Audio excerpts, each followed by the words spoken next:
It's Thursday, April 10th. Do you know what time it is? It's Al Sharpton's time. And for the next 3 hours, it's time to put aside all pretenses, deception, denial, or fronting. The time has come to keep it real on Keeping It Real with Reverend Al Sharpton. A very good afternoon to you all across the country, and good morning to our West Coast listeners. Welcome to those listening to Sirius XM Channel 126, The Urban View, where talk empowers and becomes action. I'm coming to you live from our National Action Network headquarters in New York, our corporate headquarters. And for the next 3 hours, you can join the conversation, and you can join several ways. You can call in and be heard on the air by calling me at 1-877-532-5797, 1-877-532-5797. Or you can go to our live stream at www.nationalactionnetwork.net, www.nationalactionnetwork.net, and you can write on the message page, and I will read as many of the messages as I can. I see Lori Parks is on, saying happy Thursday with a smiley face. I see Cassandra D is on already on the message page. And Maya Luisa says Karpinski is saying, ready to take action, need to get direction on what I can do. Well, one thing you can do is we getting ready to, we've given 21 days for Pepsi-Cola to meet, or we're going to boycott. If they meet, then we're going to force them some concessions, or we still may. Another is that you can start organizing now for the August 28th march. We usually do in Washington. We do it on Wall Street. We're going to put Wall Street on notice that we are not going to participate in an economy as taxpayers and underserved and underpaid workers, that we cannot get the justice that we should be getting in the corporate world. That is the contracts, that is the jobs, that is the promotion on the job. So you can call it DI or IAD, it doesn't matter to me. But you are going to be confronted. This is the time for an economic battle. I think somebody used to say go from civil rights to silver rights. And with them messing with Medicaid and everything else, we need to show our strength in numbers.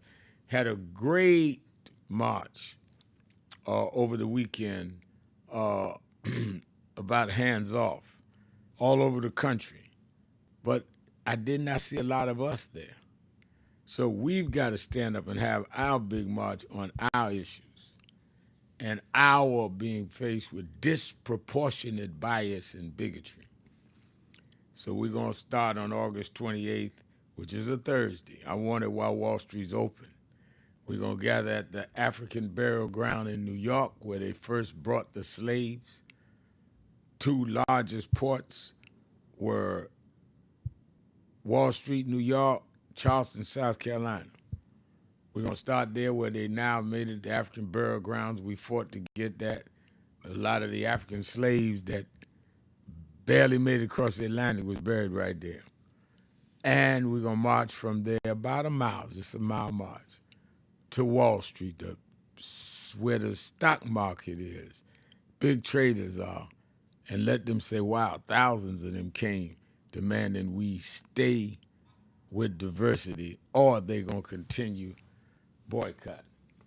So that's what you can start working on. Let me tell you what we talk about today. Donald Trump backed down on his tariff of every nation around the world other than China. He said they're still going to do China. Now, the sweeping tariff plans he had caused stock market turmoil and a lot of pressure from business leaders. So he rolled it back and to leaving a 10% universal tariff in place, while pausing harsher levies on countries like EU, Japan, Vietnam. It's temporary retreat. Don't know what the pause means. The economic and global pandemic still looms. And the EU, which is European Union, puts retaliation on hold to see where it's going.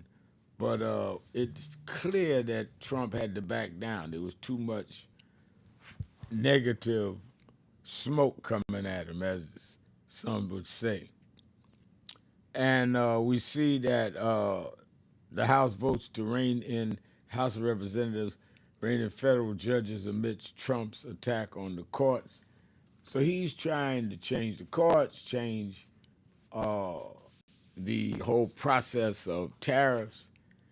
All of that affects us because the prices will go up. Inflation will cause prices to go up. Many of us are in communities that just can't handle that. So let's talk about all of that. I think that is important that we understand that we've been marching 64, 65 weeks, led by the head of our House of Justice, Reverend Ron McHenry, every Thursday in front of Bill Ackman's office on 11th Avenue in Manhattan, and he's kept that going every week so I can do the show or I'm out of town. And 50, 100 people picket there every Thursday. They're probably on their way now, or they're probably on their way finished. They do it 12 to 1. And it was interesting to me that Bill Ackman, who was the one saying we had to stop DEI, and he was part of the pressure to get Dr. Guy, the first black woman president of Harvard, out. Now he's having a hissy fit with Trump. Now he's the one pumped Trump up on this DEI stuff. He's having a hissy fit with Trump. I mean, with Trump because of Trump with these tariffs. Now these was Trump's guys. And now they're saying, what are you doing? You're going to cause the devaluing of the dollar. You're going to cause inflation. You're going to cause a recession. That's why he backed down. Some of his biggest supporters and some of his members of Congress said, wait a minute, we cannot do this. Now, his trade war with China is really also dangerous. And we're going to see where he goes with that. China said, fine, we'll go up on our tariffs. Now he's trying to go to 145. I mean, you cannot be emotional and handle the business of a nation or even the world. Now, a lot of people, well, Reverend Mal, y'all talking about tariffs ain't got nothing to do with me. It has everything to do with you. It will determine your cost of living on the ground. So let's talk about all of that, and let's talk about the politics of it. Let's take a break, come right back to you on the phones. 1-877-532-5797. 1-877-532-5797. Sharpton. Keeping it real. Be right back. Best trained, best educated, best equipped, best prepared troops refuse to fight. Matter of fact, it's safe to say that they would rather switch than fight.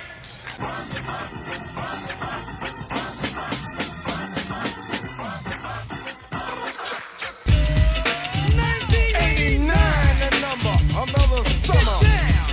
Sound of the funky drummer. Music hitting your heart, cause I know you got soul. Hey, listen if you're missing, y'all. Swinging while I'm singing. Hey, giving what you're getting. Knowing what I know in. While the black band's sweating. In the rhythm I'm rolling. Gotta give us what we want. Gotta give us what we need. Hey, our freedom of speech is freedom of death. We got to fight the powers that be. Fight the power. Fight the power. Fight the power! Fight the power! Fight the power! Fight the power! Fight the power! We got to fight the powers that be!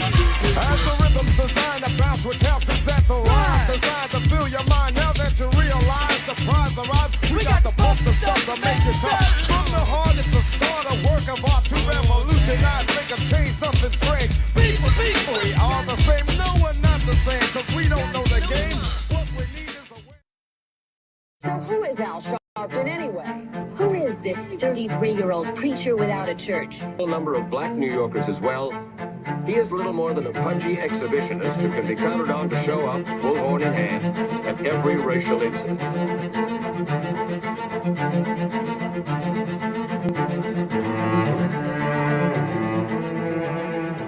I often quote Mark Twain saying, the two most important moments in life is the moment you are born and the moment you find out why you were born. I had a very troubling conversation the other day that prompted me to do this little video. Young man that I've known a while came to me and he was crushed. I mean, really crushed, because people were criticizing his work. He's in the ministry, but he's also an actor. And he said he couldn't understand why people were jumping all over, criticizing him, trying to find scandalous and derogatory things about him.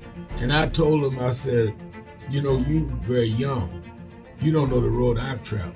They called me everything but a child of God. A blabbermouth, a loudmouth, too flamboyant, an agitator, a racist, I had to learn. Yeah, right. I was not defined by how others saw me. I was defined by how I saw myself and whether I was being true to myself. Some of you watching this don't like me.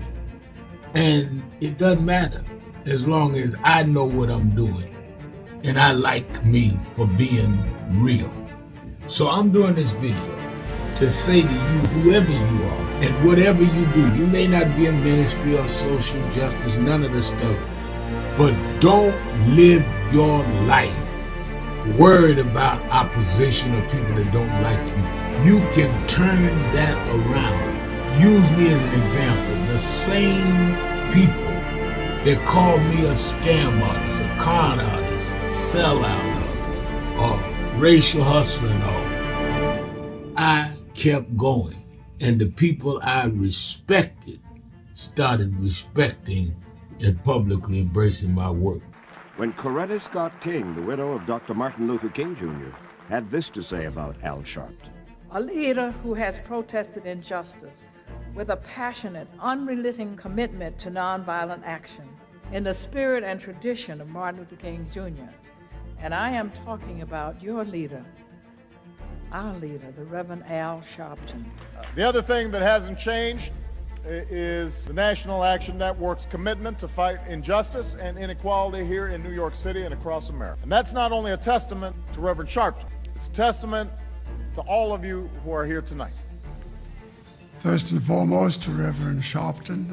I saw him when he first came on the scene, and I have marveled at his tenacity, at the development of his intellect, and his devotion to our movement, and much he has contributed to the world we are experiencing. I am honored, and I must say that when I had my debate with Dr. King on the issue of the church and religion, he didn't warn me that after his departure, his space would be filled by another preacher, and that preacher would be Al Sharpton. All you want in life is people that matter to you to say you did all right. And more important, that you can look in the mirror and say you did all right. Thank you, Rev. Thanks for that introduction. Look, we've known each other for a long time. I'm grateful not only for your leadership and partnership, but quite frankly, more importantly, for your friendship. And thanks to all of you, members of our nation's most important civil rights organization. You have been, over all of your years, such an extraordinary leader. You are a voice of truth, a voice of conscience, a voice of practicality around what we must address and what we can do. And I thank you so much for your friendship. I remember that most of the youth around Al's age, he was about 12, wanted to be like Connie Hawkins, a great basketball player, legend, or Earl the Pearl, or Clyde Frazier. Al wanted to be like Adam Powell, a powerful preacher with a social justice gospel. He was very close to, at that time, to Reverend William Augustus Jones, powerful preacher and social justice advocate, and Reverend Gardner Taylor State right down the street, and Bishop Washington, whose church he came from, and Reverend Sandy Ray. He wanted to be like these giant preachers. He wanted them to have the edge, however, of the King's social justice dimension. He wanted to be like them, now he's one of them. Perhaps taller than most of them because of the risks he has taken and the reward God has given him with his gift. I remember so well that I first escorted him to jail. He was around 13 years old, with the jail fighting the ANP. He was in the lineage of our struggle. He grew up in it. We didn't just see him on TV one night. He didn't happen. He came bottom up, not top down.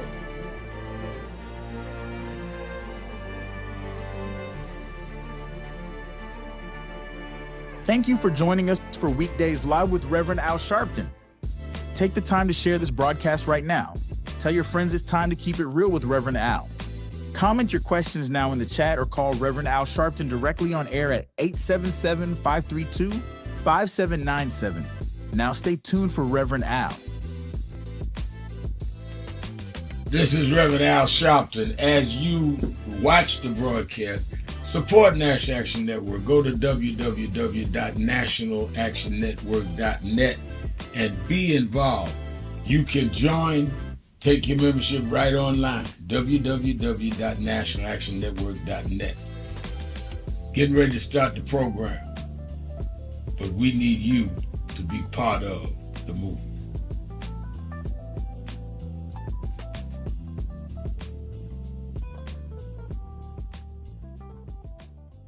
It's been a long time coming, but I'm 1968, Dr. Martin Luther King was killed in Memphis, Tennessee. And it has been the commitment of National Action Network to always, in the month he was killed, to let them know they killed the dreamer. I have a dream today. When they came for the dream.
You're live. You're live. Keeping it real. Keeping it real. Keeping it real. Keeping it real. I'm your host, Reverend Al Sharpton, and I'm back. 1-877-532-5797. 1-877-532-5797. And of course, let me give you by way of announcements, you should not miss the Saturday and Sunday Politics Nation this week. Just don't miss it. I've got a lot coming at you, and in these times, you need to be really informed from the people right in the room. And I've got, can't say yet all of whom, but you will not waste your time. Watch it this weekend. In the middle of all this turmoil around the tariffs, which we must watch, and I'm going to get into in today's show and why it affects us, they are below radar knocking out black contracts, black executives, blacks in getting positions in the name of killing DEI. That's why we're having the march in August. That's why we've got the heat on Pepsi. It's the 6th day today. You got 21 days to meet. And otherwise boom. And even if they meet, then we're going to say these are the things we want done by a certain time, or we still going. And if they do everything, we're going on to the next company. These companies that we support, that comes out of our consumer dollars, should not be able to enjoy our dollars and not reciprocate with doing the things that will build our own businesses. So make sure you watch Politics Nation with Al Sharpton live at 5 every Saturday, every Sunday, 5 p.m. Eastern. You're in the New York area, meet me at the Saturday Action Rally. I will be there in Harlem at the House of Justice, 145th Street and Lenox Avenue in the village of Harlem. And that's 9 a.m. to 11 a.m. If you're not in New York, you can watch it live on Impact Television, the largest black-owned gospel network television station in the country, or you can watch it on our live stream at www.nationalactionnetwork.net. And don't forget, go to nationalactionnetwork.net right now and sign up, say, Remal, I'm coming. I'm going to try to get one or two people in my sorority, my fraternity, my church, people in my house to come August 28th for the big Wall Street March. We need to put pressure on the private sector. That, yep, the Republicans got the U.S. Senate, they have the U.S. House, they have the White House, but they don't have my dollar. And y'all trade down here and deal with the economy down here, or we coming down here rather than going to Washington this time to say that y'all are going to cut us in or we going to cut y'all out. All right, let's go to the phones. A lot of callers, and I'm coming to everybody. Let me start with Brother Jacob in Pennsylvania. Brother Jacob. Peace be unto you, Reverend Dr. Sharpton. How are you doing today? I'm doing very well. How are you, sir? Man, I'm blessed. I'm blessed. You know, first of all, I want to say, Reverend Sharpton, your name is Sharpton, and you stay sharp. You know, I see you on Politics Nation, right? And I mean, you be sharp. Thank you. But I don't know if it was on Politics Nation, but it was, you know, it was on one of the shows. You had on a green suit, a green tie. Now, up top, was that a little shade of green I saw matching up, or what? I know you got green in your pocket. I don't know what did I see right? I think you were right. Yeah, well, I mean, that's cool. I mean, you know, because look, you know how we do it, man. We just, you know, we do our thing and be ourselves and look like the world loves it. But, you know, I'm calling you on this. You know, we see the tariff thing.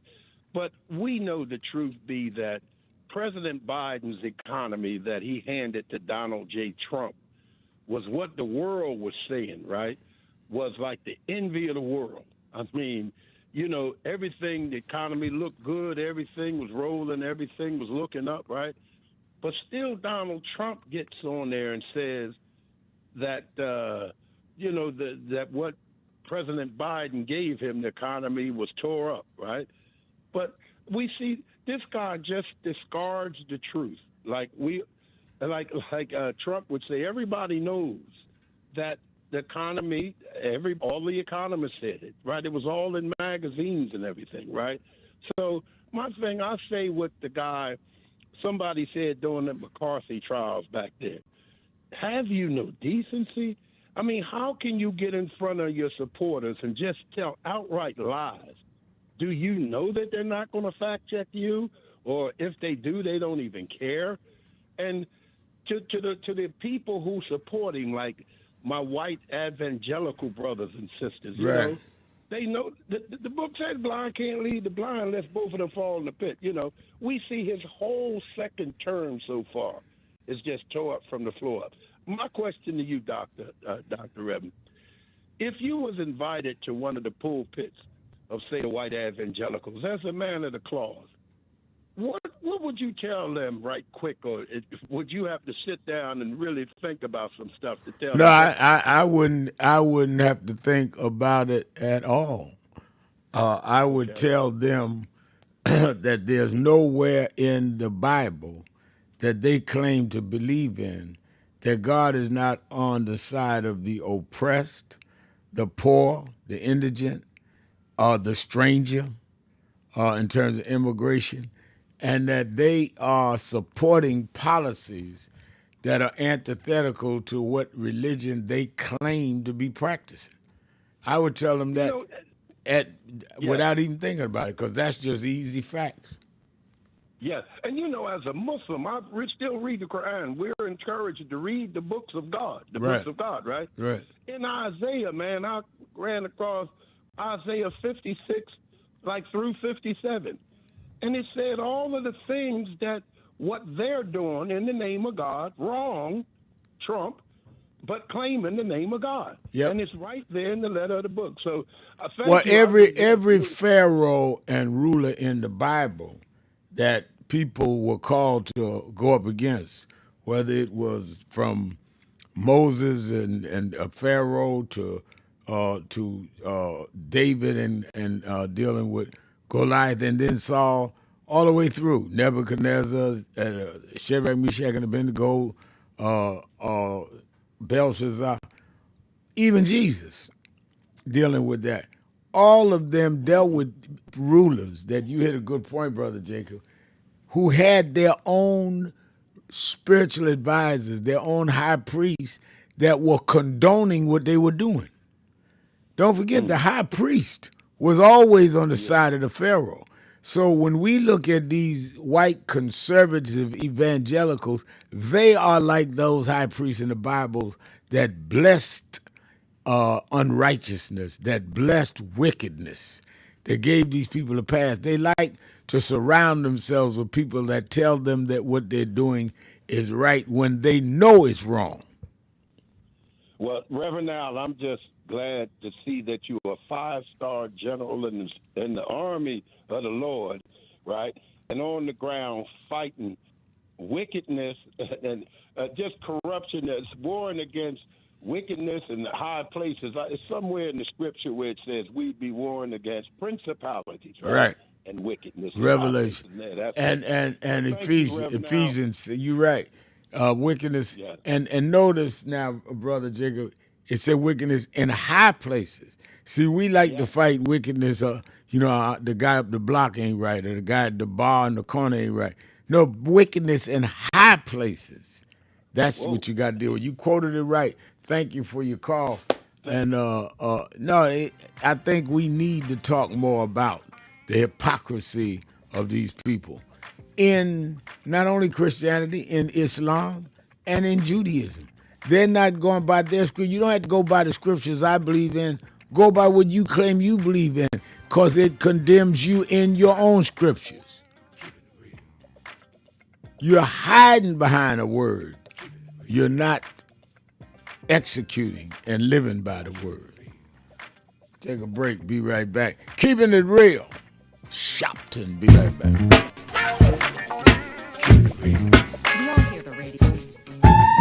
Hey!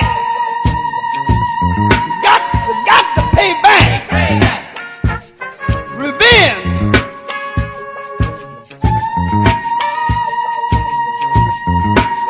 I'm mad. Got to get back. I need some get back. Pay back. Pay back. That's it. Pay back. Revenge. I'm mad to get down with my girlfriend. That ain't right. Whoa! Smoking. Hollering, cuss. You want to fight?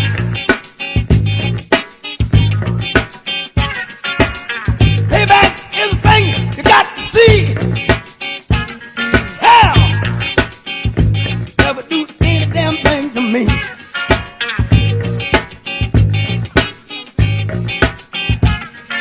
Sold me out for chicken change. Told me they had it all arranged.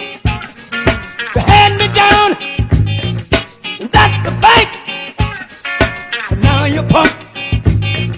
You gotta get ready for the big payback. The big payback. That's where I land. Oh, for the big payback. The big payback. I can do wheeling. I can do dealing. Yes, you can. But I don't do no damn squealing. I can dig rapping.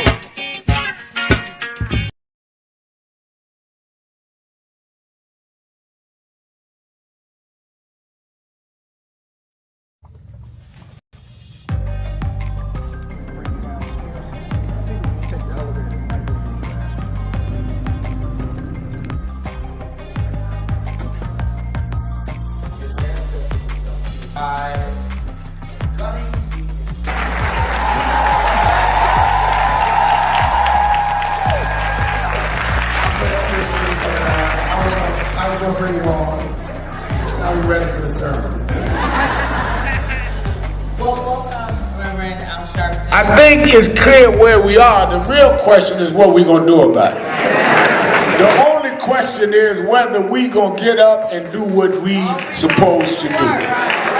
They never knew what a cell phone was. They took a telegraph machine and a rotary phone and broke down the walls of apartheid.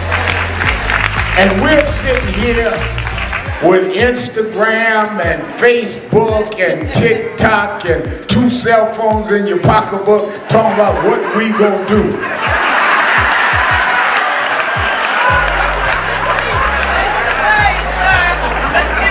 Something is weak and wrong with us. If we got 17 ways to communicate and they only had one way, yet they could pack out rallies every night. They could shut down bus companies. You got 17 ways, got 4 different cell phones, and can't get 5 Negroes together for a meeting. And we must have the self-respect. This ain't about whether you are militant or moderate. It ain't about what organization you do. You have enough respect for yourself that you're not gonna treat me like this. We built this country. We shed blood for this country. We put it on our back. You're not gonna do that to us in 2025.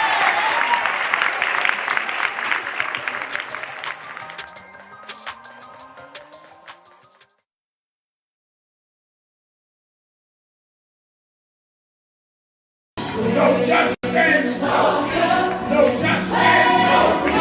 No justice. What do we want?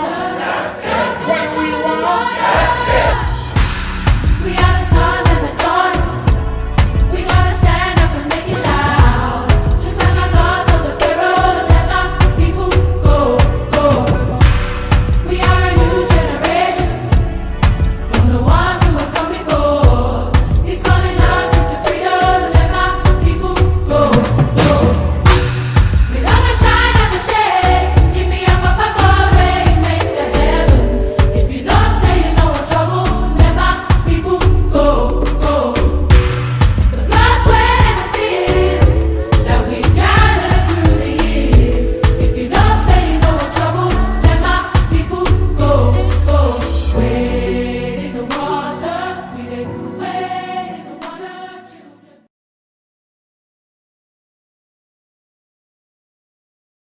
Thank you for joining us for Weekdays Live with Reverend Al Sharpton.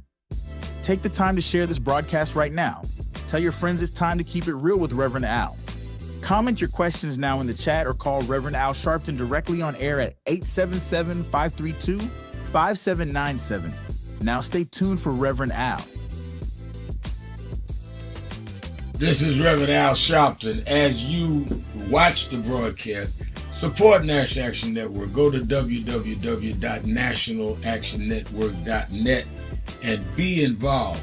You can join, take your membership right online, www.nationalactionnetwork.net. Getting ready to start the program, but we need you to be part of the movement.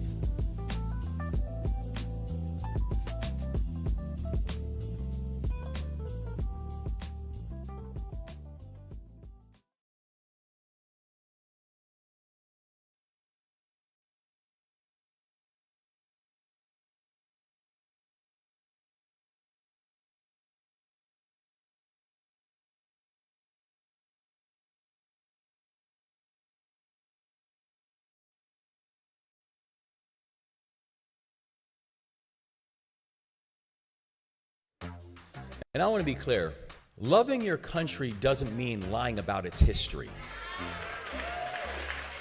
You want to have a conversation about what makes America great. What makes America great is the uniqueness that this has been a country that is actually, despite a very uneven past, still can have an opportunity for each and every one of you to be here. Still can have an opportunity for the blessing of a Reverend Sharpton. Still can have an opportunity that you can have a person who was raised by an immigrant single mother, a person who joined the Army when he was 17 years old and went to a 2-year college, who can now sit here as the 63rd governor of the state of Maryland. We want to have a conversation about what makes this country great. And so this idea that this is being done because we don't want people to feel bad is a farce. The reason this is being done is because they do not want people to understand. 1-877-532-5797. You know what amazes me? I was talking to some people in Europe, and one person called me from Central America, people I've worked with on different causes. And to a person, they said, I do not understand why the American people are in an uproar. What did they expect? Trump told you he was going to do all this. And he's doing it. There is this suspicion, and I think a couple of people, I think Tricia says, I'm glad Senator Schiff's investigating that. And you're right, Tricia. She's on our comment page.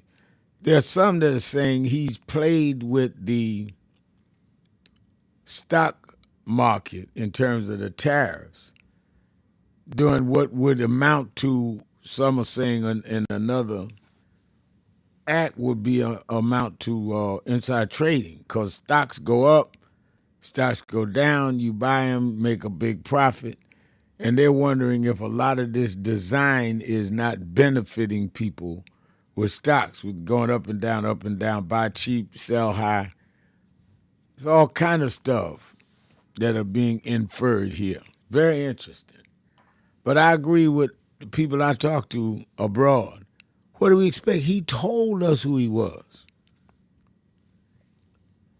Let me go to the activist extraordinaire in Chicago, Sister Pam. Pam, you're keeping it real with Al Sharpton. Thank you, Reverend Sharpton. How are you? I'm doing well. I'm doing very well. Congratulations on your successful conference. I'm hearing a lot of buzz about it. Thank you. Hate that I wasn't able to attend. So the strategy you're coming out with is wonderful. And so we need to know exactly what we need to do, and also our call to action. And if nothing else, I appreciate the way you're going about negotiations. You're an expert at negotiations. So the sexual abuser in office should learn something, because you're trying to get something, extract something from someone. And you're first just taking the steps. You're calling. You're Right. making the initial phone call with the request. See, that's what this bully didn't do. He just came out on issuing tariffs and we're going to make the countries do this and we're looking weak. I mean, he's such a bully, and I detest bullies and stood up to them all of my life, Reverend Sharpton. And we've got to stand up to this one. So, I guess what the budget just passed in the House. Is that correct? That's correct. Oh, excuse me. I apologize for that. So the budget just passed. Yes, the budget just passed in the House. That's correct. Hello? And so, I think we're having phone problems with Pam. There she go. hello, can you hear me, Reverend Sharpton? Yeah, I hear you now, yes. Okay, I apologize. The budget passed, and so I haven't had a chance to really look through it thoroughly. I am, but it doesn't take a scientist to know that anything that is for helping the people, he has eliminated and totally eliminated in the budget. And the Republicans are following him. So when we talk about what he does and what the Republican Party, they're co-signing on everything that he is doing to the American people, particularly black people, because he detests us. And it's reflected in his executive orders. So now is our time for a pushback, as you stated, with boycotts. But then also, Reverend Sharpton, I'm contacting elected officials, and I'm trying to come up with bills that the Democratic, House, they could put forth that tries to put money back into the hands of the people. Now, I know they don't have the majority. I know the political game, but at least state the bills that you are trying to push on behalf of people, and let the Republicans come back and say no. Right. Because that's what they're going to do. So as we move forward, Reverend Sharpton, I'm just asking all of us to make sure that we get involved and we stay involved and that we don't give up. And we have to label this thing what it is. This is a war of sorts. And our Democratic elected officials, they need to understand that. What your colleagues are doing to people. And so I don't know, you can't look across and see your adversary as your friend, because that impedes how you react and how you deal with them. That's right. I'm not asking you to hate them, but you must identify who they are, and they're working on behalf of other individuals. Right. Lastly, Reverend Sharpton, I'm having a concern about something I'm hearing, and I want to send you an email. If I can't send it to you, I'll send it to Nan Contact. I'm a member and I can send it. But I just once I do, I don't want it disclosed to anyone, and I'll tell you why. Because I don't want anyone to use my words or my criticism against anyone else, and that's what people will tend to do, particularly those so-called activists who are working with the sexual abuser. But I do have a real concern, and I want to express that to you. And once you hear it, you'll know how to handle it. All right, I got it. Well, send it. Well, I tell you what. Hold on a minute. I have the engineer pick up and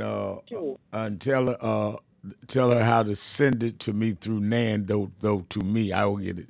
Okay. All right. Or to your assistant, or to whomever you trust to keep it confidential. All right. That's fine. Thank you. All right. Thank you. And I appreciate Pam so much. Let's go to Angela in Cleveland, Ohio. Angela. Yes, sir. Praise the Lord. Reverend Sharpton. Yes, ma'am. Yes, my name is Angela Gaston. Let me say this first. Let me calm down, because God got me on a mission, brother. He done spoke to me since 1984. I'm 60 years old. He been lining this up for today. He revealed it to me 3 days ago. And I'm so much of him, but I am not afraid. First of all, let me say this. I'm not trying to be no preacher. I'm not trying to run from no council person. I'm just a United States citizen that's coming to ask that the people. He told me that we need to form a human race army. Right now, I started this March 29th with my family. I'm asking everybody to just stop and pray at 2 o'clock. We're praying for understanding in the government. We're praying that the people will come together as a human race and stand as one. And when we come, I don't know what it's going to be called on. God said, form this army. I've been doing it, brother, but when I share this with you, that he gave me the message in 1984 for today, I'm convicted now. I ran away from my calling in 1983. I was working with Fannie Lewis. Okay, listen, I got pictures with Brian Gummer, Dick Gregory, Jesse Jackson. I was with Jesse Jackson in 1984 and didn't understand why. But God showed it to me today. And I got to come and get my people together. I'm telling you, we got to form a human race army. Hear me? We got to come as brothers and sisters in Christ and claim the land. God left this land and the milk and honey for all his children. Donald Trump don't have no right to do what he's doing. And if we come together as a people, my brother, we can get something done. Guess what? Because prayer changed this thing. Let me show you what he did for me. And this is why I'm convicted. In 1984, I'm there with Jesse Jackson. I got him by the hand. I said, Reverend, when I call you, I'm going to need the Reverend and the brother, the politician. They had us convinced one time there was more than one God. There was white people was better than black people. They had us thinking that black people are the only people that can be called a nigger. I looked the word up when I was 12. The word nigger's definition says a unruly person. That means any human being that's acting a fool can be called that word. We're going to get that elephant out the room another day, but we're going to address that issue. But as I stand today, now back then, Jesse Jackson, Donald Trump had Make America Great. Donald Trump, Obama had Yes We Can. Jesse Jackson thing was Rainbow Coalition Push. You remember that? I definitely do. Yeah. Come on. And what did it mean? It means people united to save humanity. Yep. I'm saying the same thing, but watch this, bro. God told me in 1984, he said, Sister Brother, when you come, guess what push gonna mean? Pray until something happens. Come on, people. We gotta get it. I like that. Come on now. I like that. I like that. You went off on a blast on there. I love that, Angela. Thank you for your call. Let me take a break. Be right back. Keeping it real. Sharpton. Be right back. That's when Howard Selassie, you got the 2 I want to read, came to me, Adam Clayton Powell Jr., who was a pastor here at Ethiopian Coptic Cross. That was my first year on Civil Rights and Politics. As I know here, you're in trouble, where it says about 30% are unemployed. That's why I'm working hard to get this surplus food here. Some of you say to me, well, I'm not like you. I'm not a congressman. I haven't got education. I haven't got work. But you're a human being. And you know what you've got? You've got in your hand the power to use your vote and to use even those few cents you get from welfare to spend them only where you want to spend them.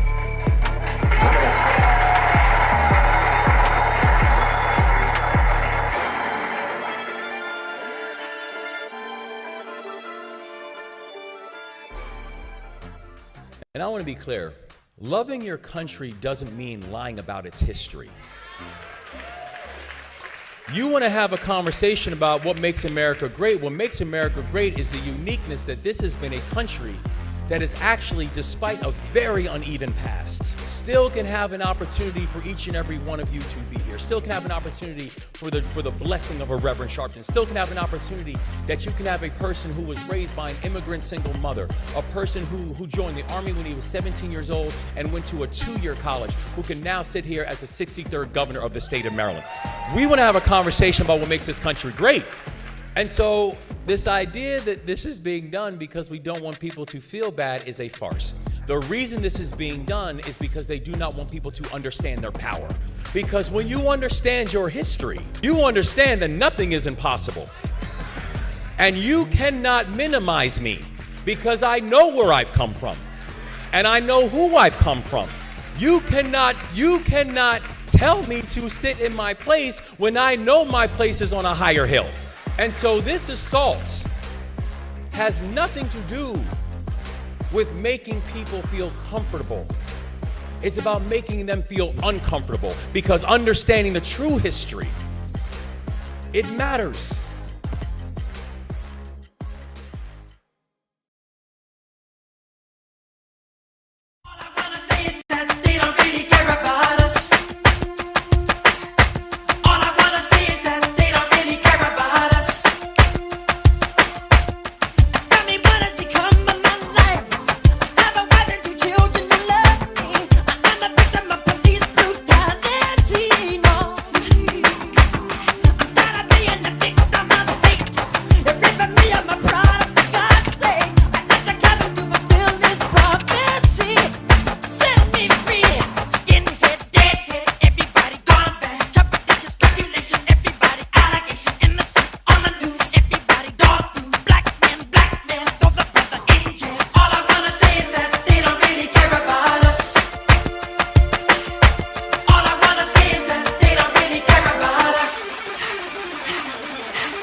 trained, best educated, best equipped, best prepared troops refuse to fight.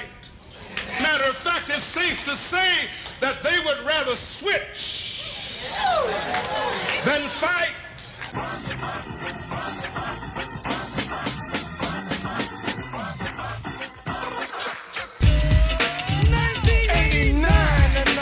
Another summer. Sound of the funky drummer. Music hitting your heart, cause I know you got soul. Hey, listen if you're missing, y'all. Swinging while I'm singing. Hey, giving what you're getting. Knowing what I know in. While the black band's sweating. In the rhythm I'm rolling. Gotta give us what we want. Gotta give us what we need. Hey, our freedom of speech is freedom of death. We got to fight the powers that be. Fight the power. Fight the power. Fight the power. Fight the power. Fight the power. Fight the power. Fight the power. We got to fight the powers that be. As the rhythm's designed to bounce with calcium that the rhyme designed to fill your mind. Now that you realize the prize arrives, we got to pump the stuff to make it tough. From the heart, it's a start, a work of art to revolutionize, make a change, something strange. People, we are the same. No, we're not the same, cause we don't know the game. What we need is a way.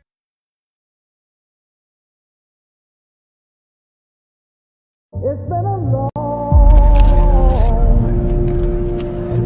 time coming, but I know. 1968, Dr. Martin Luther King was killed in Memphis, Tennessee. And it has been the commitment of National Action Network to always, in the month he was killed, to let them know they killed the dreamer. I have a dream today. When they can't kill the dreamer.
Thank you for joining us for Weekdays Live with Reverend Al Sharpton.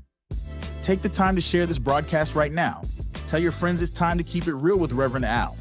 Comment your questions now in the chat or call Reverend Al Sharpton directly on air at 877-532-5797. Now stay tuned for Reverend Al. This is Reverend Al Sharpton. As you watch the broadcast, support National Action Network. Go to www.nationalactionnetwork.net and be involved. You can join, take your membership right online, www.nationalactionnetwork.net. Getting ready to start the program, but we need you to be part of the movement.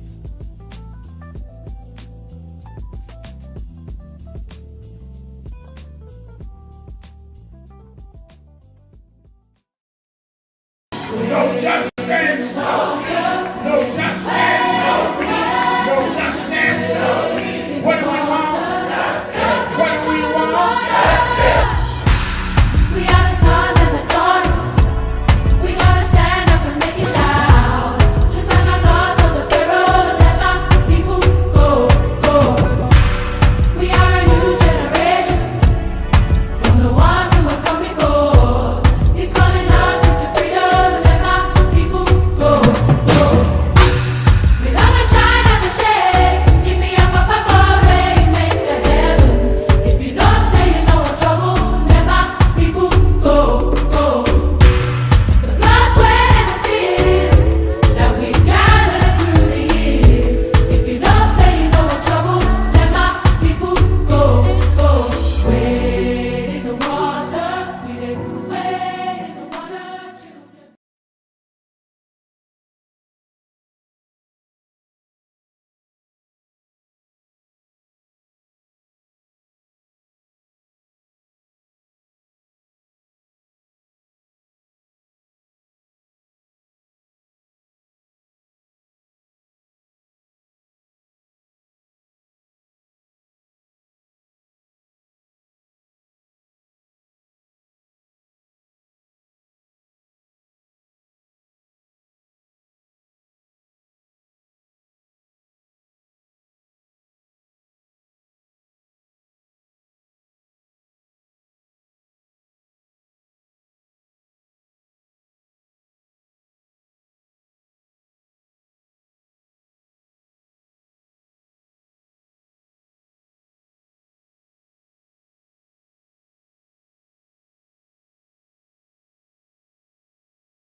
Oh, keeping it real.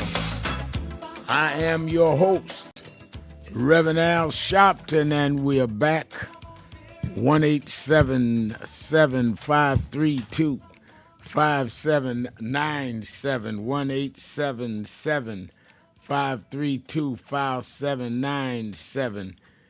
And let me go right back to the phone. Let me say this. The President of the United States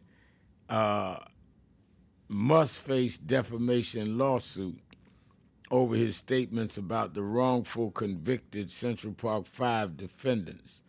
Court just ruled that I'm sure he'll appeal it, but as of right now, he must go to court. And many of you saw the defendants at the convention of National Action Network last week.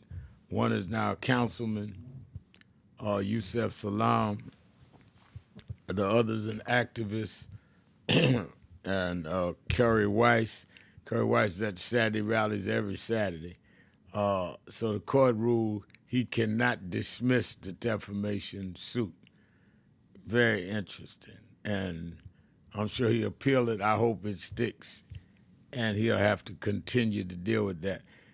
And talking about Kerry Weiss at the Saturday rallies, he's there every Saturday, one of Central Park 5. You should be there if you're in the New York area or New Jersey or Connecticut, 9 a.m. to 11 a.m. at the House of Justice, 145th Street and Lenox Avenue in the Village of Harlem. or you can watch it live on Impact Television if you're not in the New York area. Impact Television, or at www.nationalactionnetwork.net, our live stream every Saturday. Don't miss a Saturday. In these times, you really need to be informed and inspired. We do both every Saturday morning. And there's nothing like the collective feeling of like-minded people fighting for justice. It's an experience you owe to yourself. I also want to remind you, Politics Nation with Al Sharpton. I'm working these phones. We're going to have great 2 shows for you, Saturday and Sunday, 5 p.m. Eastern Time on MSNBC. Don't miss either night. And then I'm signing up people at www.nationalactionnetwork.net that are saying I'm going to be one of those organizers, if I don't do nothing but organize the folk in my house, to be at the Wall Street March, August 28th, 2025. Now I'm telling you, this is April 10th. You got May, June, July, August. You got more, over 90 days to get ready and to say to your friends, let's go stand up. This man, Trump, is hitting us with everything. We need to hit the private sector, saying to them, you need to stop this man, and you need to have policies in your companies, businesses, enterprises that reflects that you're still going to have diversity, equity, and inclusion. That's what the march is about. And as you know, we've given Pepsi 21 days to come to the table. We're 7 days in, and they are saying they're going to come to the table. Then we'll see what happens. If they don't come with nothing of substance, we still going to boycott. But I think Sister Pam said it right. You've got to always go in to get something. So rather than just jump out there, boycott this. Some people had a boycott for a day, which was good to wake people up. But you have to have it where we want to come out of it with something. We don't want to just show that we can keep our money for a day or 2 days. What is it that we gain? Because otherwise you'll lift people up and then they will feel let down. Well, what do we get out of that? So you want to go in and first negotiate. If negotiations fail, then you boycott until they concede what you brought in. But if you've not even laid it out in front of them, then they can always say, just wait it out. We don't even know what they want. And they can act like you have no legitimate grievance because you didn't even ask to talk to them. If you're going to have a company and say, we want to know why you don't have more blacks in your C-suites, why you don't have promotions for them in terms of their merit should be based on them not being judged by any standards. You don't judge anybody else. Why, if you sell all your products in our community, you saying no people in our community merit having high positions? Businesses, do you contract with us? Do you use our black trucking companies? Do you use our black contractors? That's what we want. Oh, well, can't do that, Reverend. Then we boycott. But I hear a lot of people say, well, yeah, we need to boycott. Okay, and what are going to be our demands? And how are they going to know that? Oh, I'm not out here playing with our people. I'm out here trying to get stuff done. Now, the reason I know how to boycott is I grew up in Operation Breadbasket under Reverend William Jones in New York and Jesse Jackson. And you always start with conversation. If that don't work, you go to confrontation and demonstration. And once you beat them down, with no time limit, we gonna boycott you until you deal with what we told you we wanted. Then you can deal with reconciliation. All right, but it starts with negotiation. And you don't believe it, ask Trump. Trump jumped out there, he going to close the world down. He had to back it up. He's doing the Michael Jackson moonwalk on everything other than China.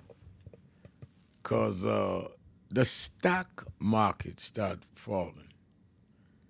And the bond rating, all of that started messing up. And that's why I'm going to Wall Street August 28th. Because that who has the economic power can make things happen.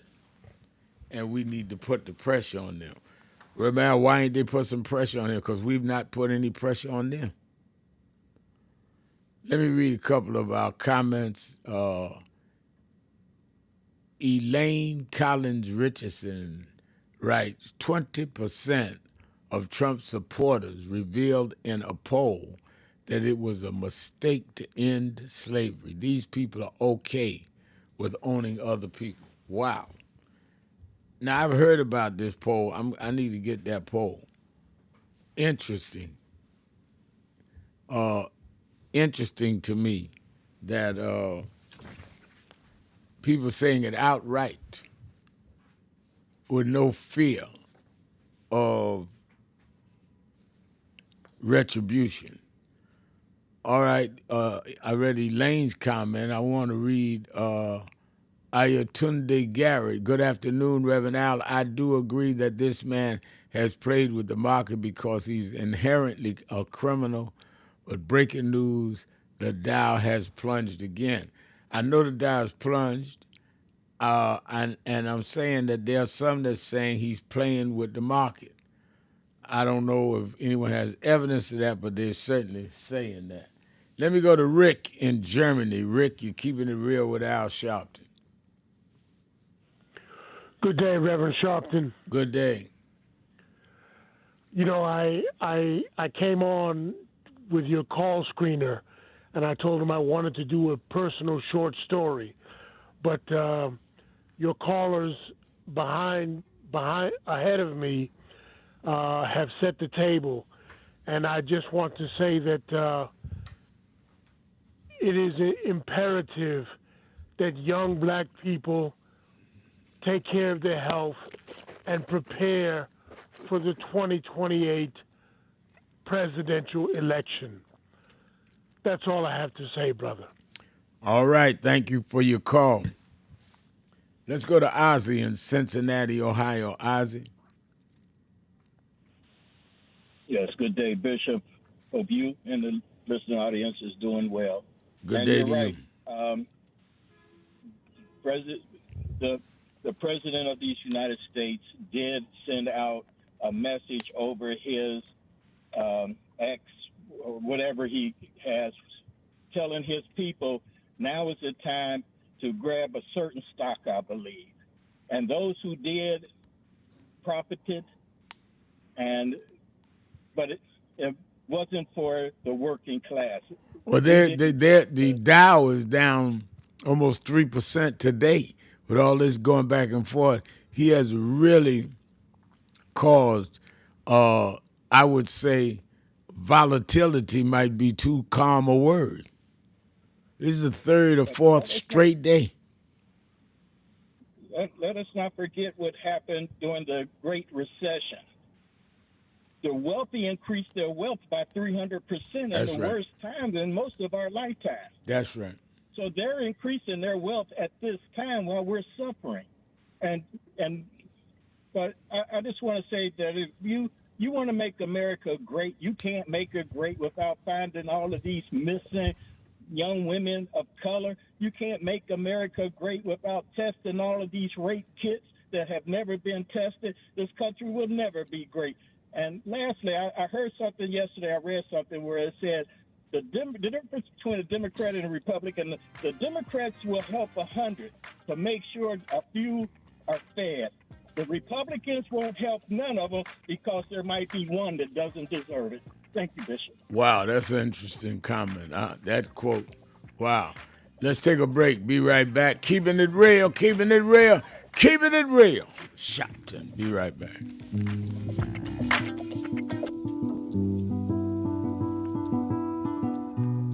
I had a thought this morning that I want to share with you about mentorship.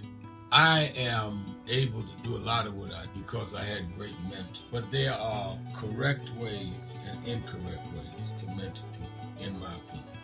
I was mentored as a boy preacher by Bishop F.D. Washington, one of the great Pentecostal preachers of his time. Then Reverend William Jones, who became my pastor after Bishop Washington died, who was unquestionably in the top 5 black church ministers, theologians. Reverend Jesse Jackson, who I started my activism under his leadership, he and Reverend Jones. And I learned politics directly as a youth director from Shirley Chisholm.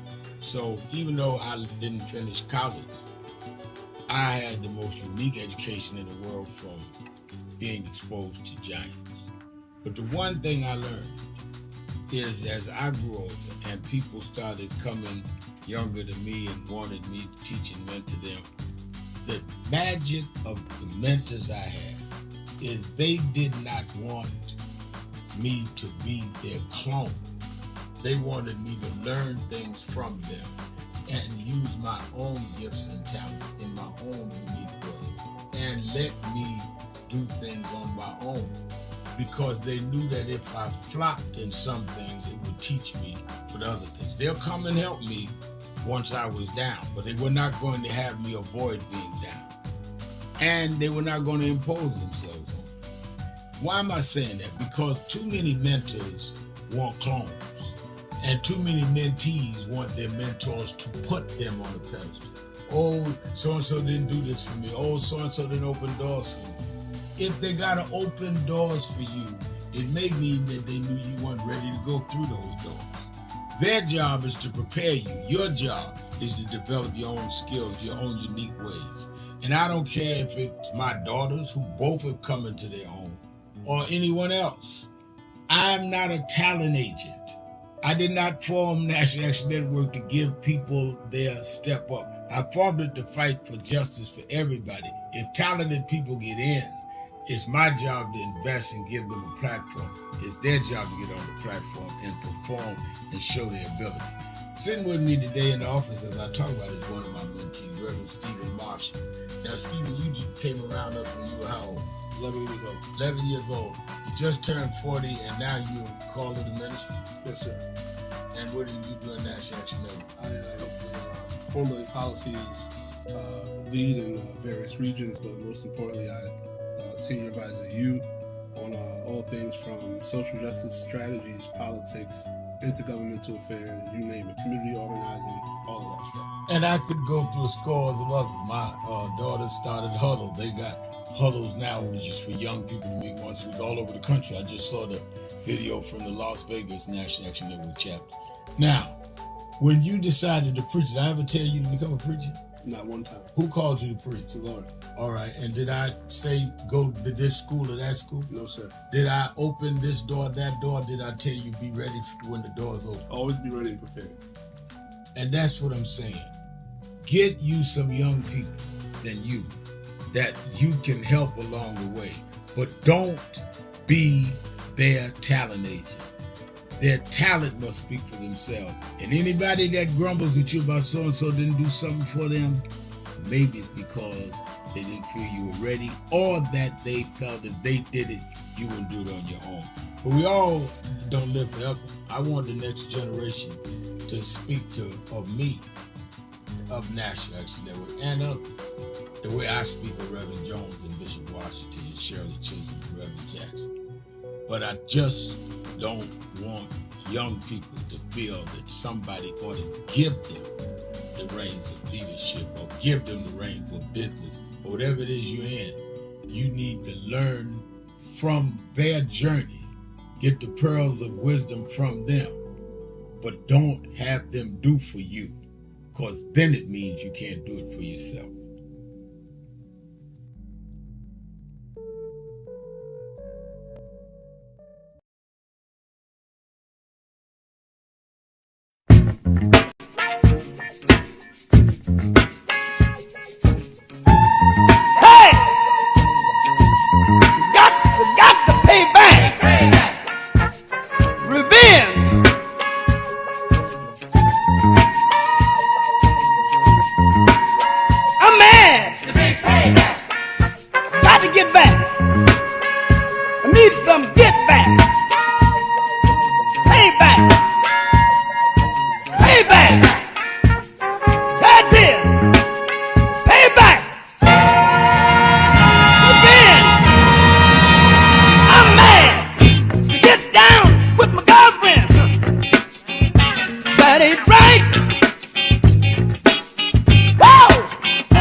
can dig rapping.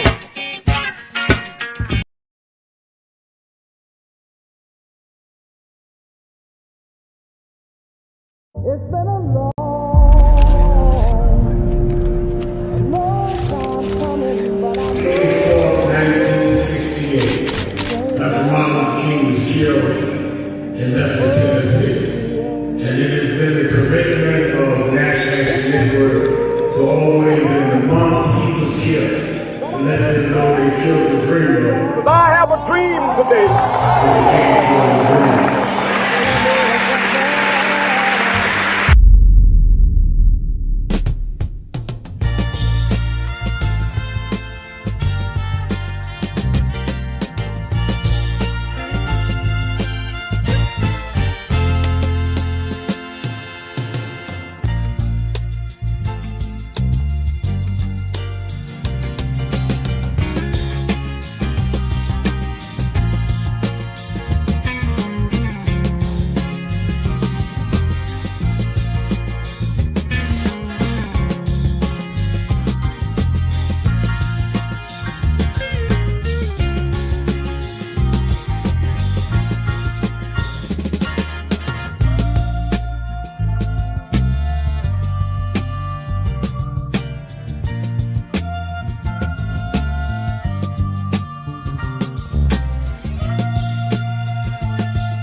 And I want to be clear, loving your country doesn't mean lying about its history.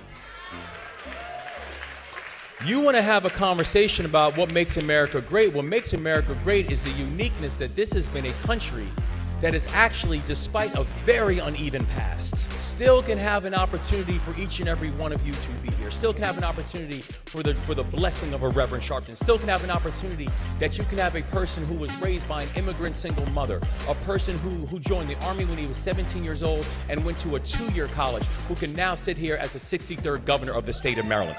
We want to have a conversation about what makes this country great.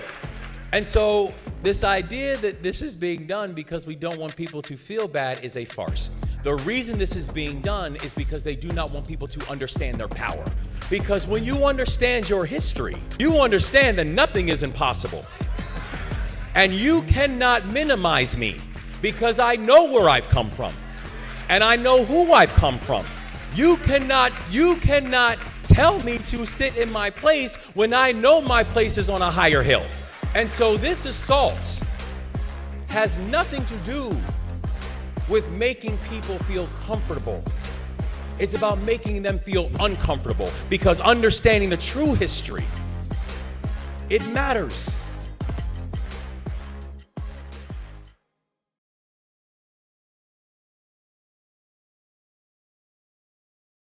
The Beatles ruled on today that the case accusing Trump of defaming and portraying the men in a false light, these are the Central Park Five, can go forward.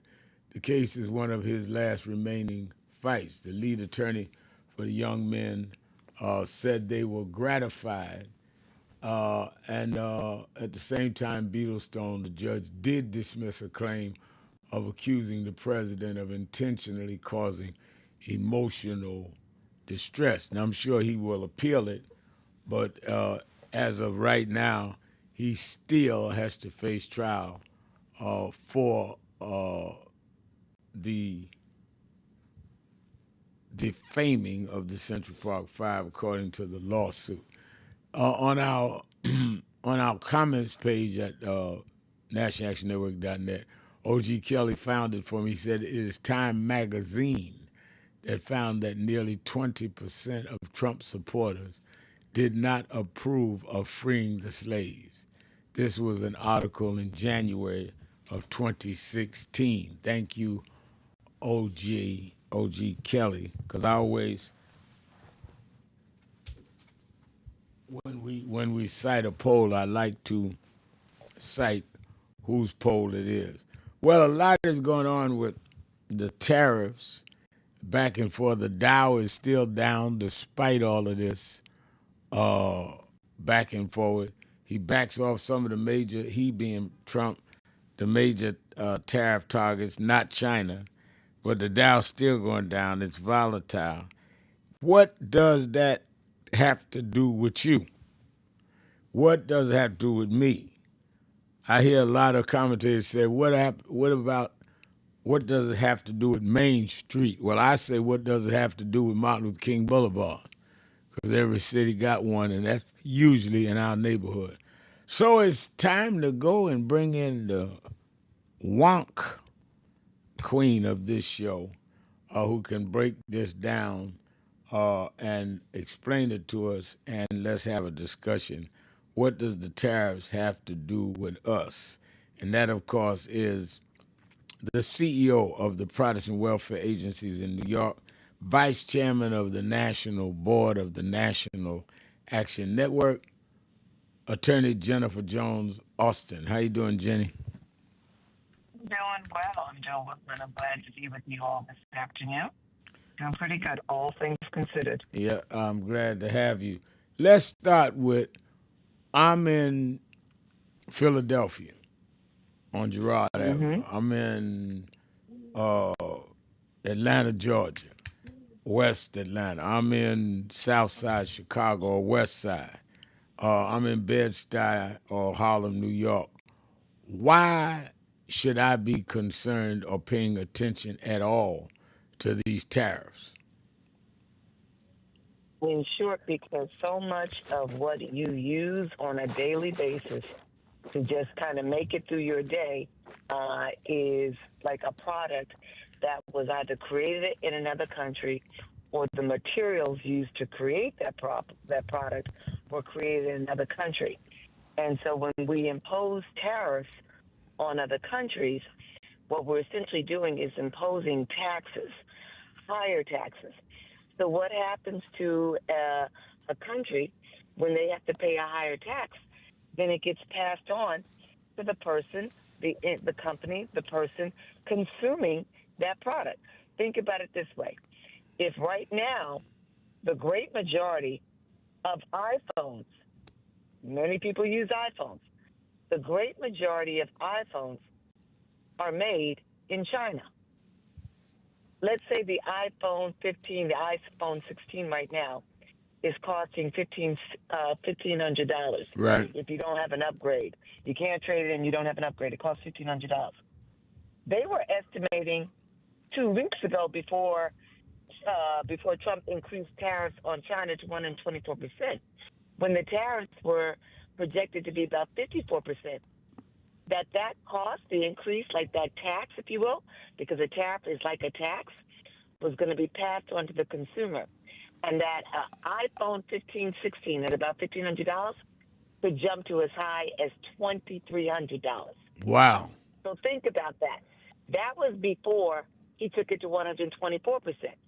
You can now, to get a new iPhone, if you can afford it, be paying as much as $3,500 now. That's right. What the estimate is now with the 124%. So you've got to think about it that way.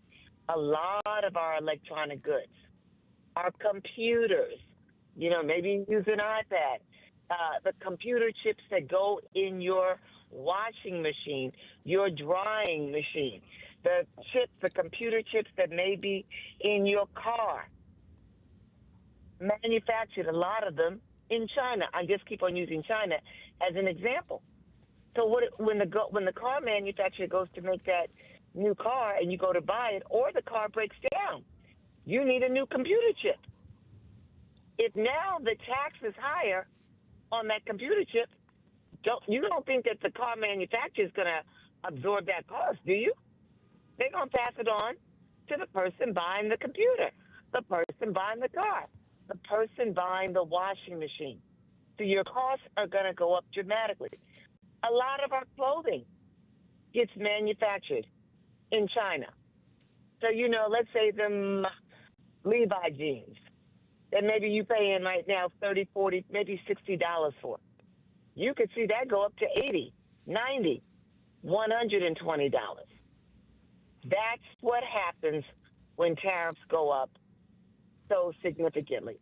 It's not that the company's just going to absorb the cost for you and take the hit for you.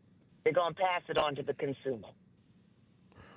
Let's go to the phones and deal with some of this. Let's start in Georgia with George. George. Good afternoon, Reverend. Good afternoon. As far as Donald Trump and the insider trading, he definitely committed that. They did it a couple. I don't know if you remember, a couple of days ago, they did a little trial run, and they put out a little thing about the tariffs are fixing to be stopped.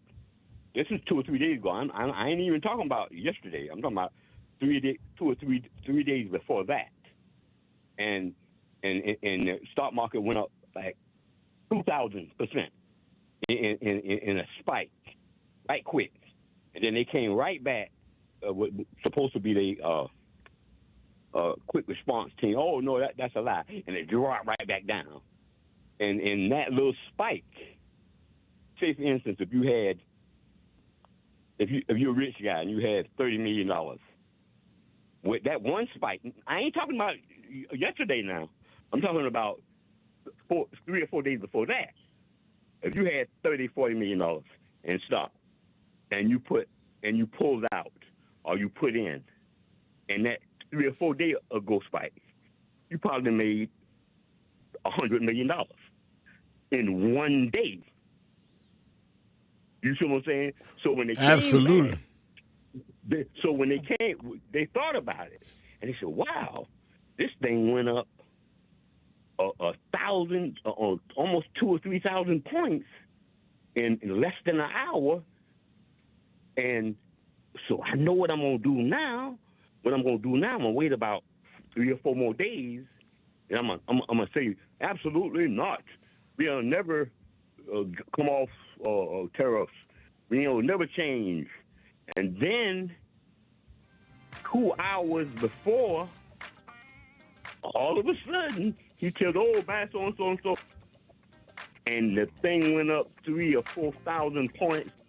And imagine how many people that knew about that made money. Yeah. Right, but also remember when the stock market drops, they can sell, and they can sell cheaper and get around capital gain. Yeah, they get around capital gain. They sell cheaper, and then when the stock market recovers, the value of what they bought cheap increases as well, exactly. And they don't have the capital gain tax on it. Let's take a break. Thank you for your call, George. Let's take a break. We'll be right back. Sharpton, Jones Austin, right after this. So who is Al Sharpton anyway? Who is this 33-year-old preacher without a church? A number of black New Yorkers as well. He is little more than a pudgy exhibitionist who can be counted on to show up, bullhorn in hand, at every racial incident.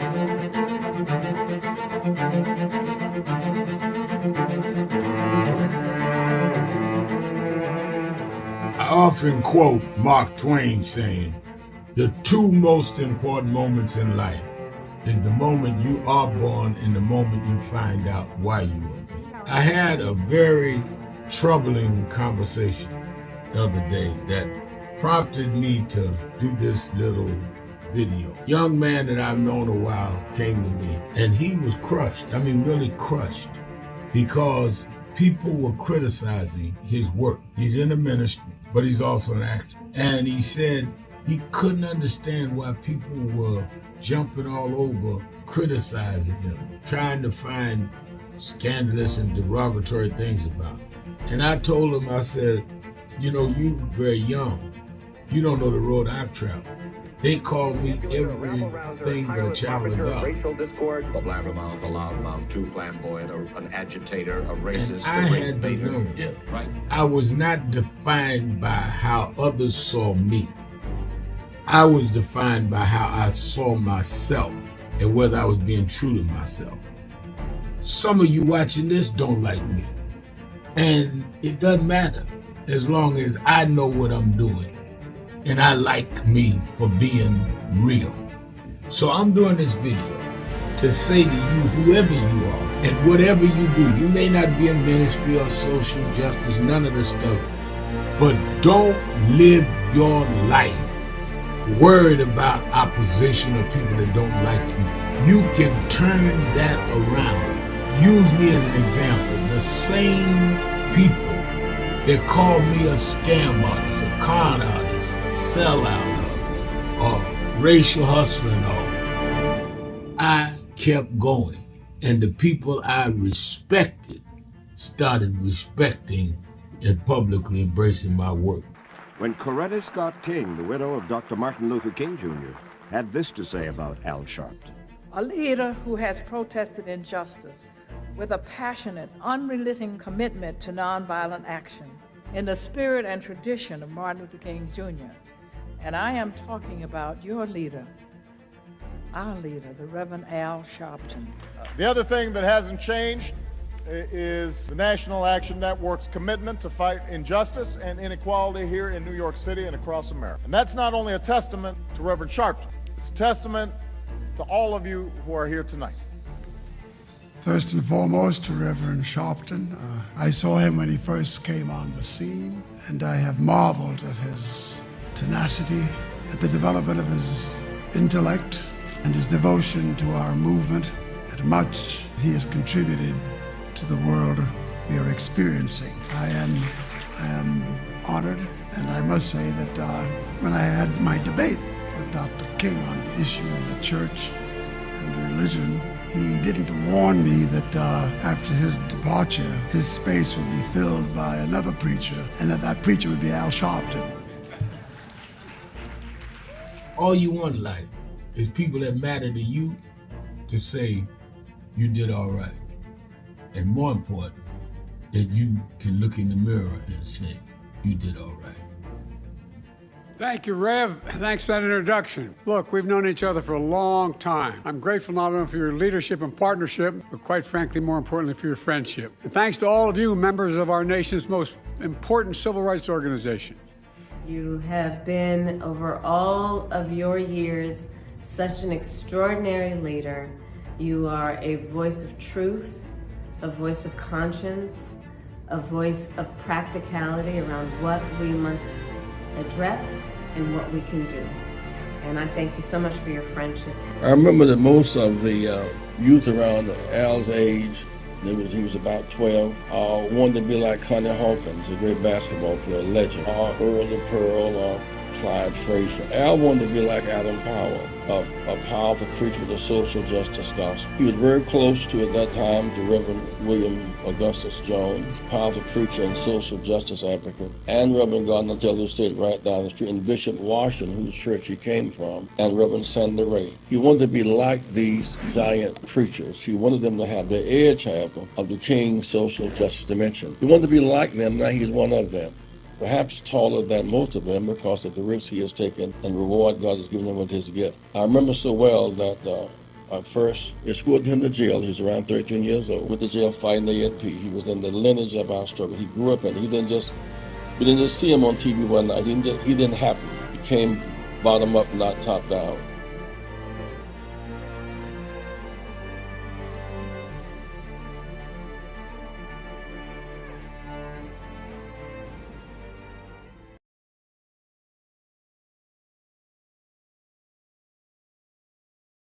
Yet our best trained, best educated, best equipped, best prepared troops refuse to fight. Matter of fact, it's safe to say that they would rather switch than fight.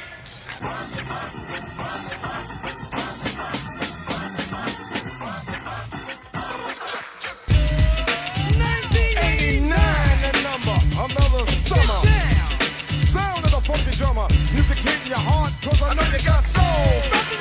Hey, listen if you're missing, y'all. Swinging while I'm singing. Hey, giving what you're getting.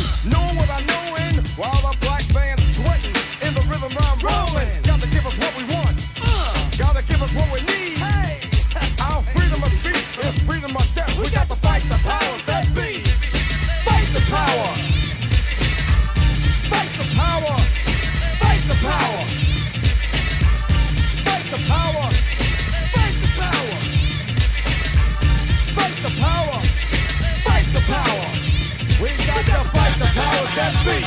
As the rhythm's designed to bounce with calcium that the rhyme designed to fill your mind. Now that you realize the prize arrives, we got the pump, the stuff to make it tough. From the heart, it's a start, a work of art to revolutionize, make a change, something strange. People, we are the same. No, we're not the same, cause we don't know the game.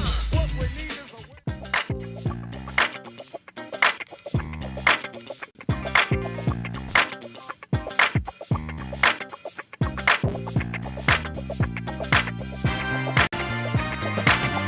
You're live. Keeping it real. Keeping it real. Keeping it real. I'm your host, Reverend Al Sharpton. Attorney Jennifer Jones Austin is our co-host. Let's go to the phones. Let me go to Julian in Michigan. Julian? Julian. Hey, Rev, can you hear me? I do hear you, yeah. Yeah, so I want to talk about how the tariffs are affecting students, if that's okay with you. Yes. So, as I told you before, we've been organizing and around the issue of DEI. And so we've had a lot of students try to do a multiracial coalition to do the press conference. But the Trump administration, through Secretary Marco Rubio, has established that they're going to be using, visa takings as a way to oppose if the countries follow the tariff rules, as well as if they were protesting for the pro-Palestine movement, they've been taking out students. So now students are afraid to organize, whether it's because of the tariffs or taking any kind of political stance, because at any moment's notice, these universities can lose their students due to their visas. So they've effectively silenced everyone on campus. That is the scene that is so, Jenny, disturbing to me. Students on campus to learn if they want to protest in a way that they're not destroying property, they're not hurting people, then why are they and the things they're protesting about being banned other than you dealing with bigotry and vile behavior at the highest levels? They may be protesting the tariffs, which would cost them significantly. There's a lot of research that's been done that has shown that because of the cost to begin with of a college education, a graduate school education, you have many students who, don't have enough money to feed themselves. You have many students who have challenges paying their tuition, paying their housing, covering their basic education materials. And so the cost of those goods alone are going to go up, hurting them all the more. And so now if they then protest, they run the risk of being essentially expelled from school, suspended. We have a situation that I just learned about where on Columbia University, Trump has already, told them that he's going to pull $400 million if they don't comply with terms around how they essentially they clamp down on protests and Trump is now pursuing a monitor to be on the campus with federal oversight over Columbia University to ensure that they abide by the terms of a consent decree to which they, consented. So at every turn, you're going to see impact on students. You're going to see impact on their pockets. You're going to see impact on their learning. You're going to see impact on their freedom of speech and the freedom to express themselves. Yeah, thank you, Reverend. Have a good one. Same to you. Thank you for your insights. Let's go to Al Holmes in Milwaukee, Wisconsin, WNOV. Al, you're on with Sharpton and Jones Austin. Good afternoon, Reverend and Miss Austin. I called you a couple of years ago and asked you about having a chapter in Milwaukee. How do we go about that? Hold on a minute. Get me his name and number. We'll call you today. I was saying I had Congresswoman Gwen Moore of Milwaukee on Politics Nation weekend before last, and I told we got to have a chapter. Al, you are speaking to my heart. Just hold on and give me Al's number. We'll be in touch with you today. Let's go to Howard in Miami, Florida. Howard. Hello, good afternoon, Howard. I'm Howard, Reverend now. Thank you so much for taking my call. How are you today? I'm doing well. Thank you for calling. Yeah, that's good. That's good. I'll make this quick. I just wanted to bring up a point to strengthen the boycott for the Pepsi challenge that potentially will happen in about 20 days. Yep. One, I wanted to, everything I'm going to state, I'm going to print this out and put this to the What's on Your Mind, that segment that you have. Every Saturday. Yes. Yeah. It's really, I watch it every time. Shout out to Sister Reverend, we're born, from heaven, born in Harlem. I love her. Oh, she'll love to hear that. I love all of y'all. Actually, I call myself, I say I'm Howard from heaven, born in Miami. But anyways, so to strengthen the boycott, Pepsi makes more products than just drinks. So right. I just put the actual restaurant contracts. If you look in this chat, that the top 20 restaurants that have the contracts to Pepsi.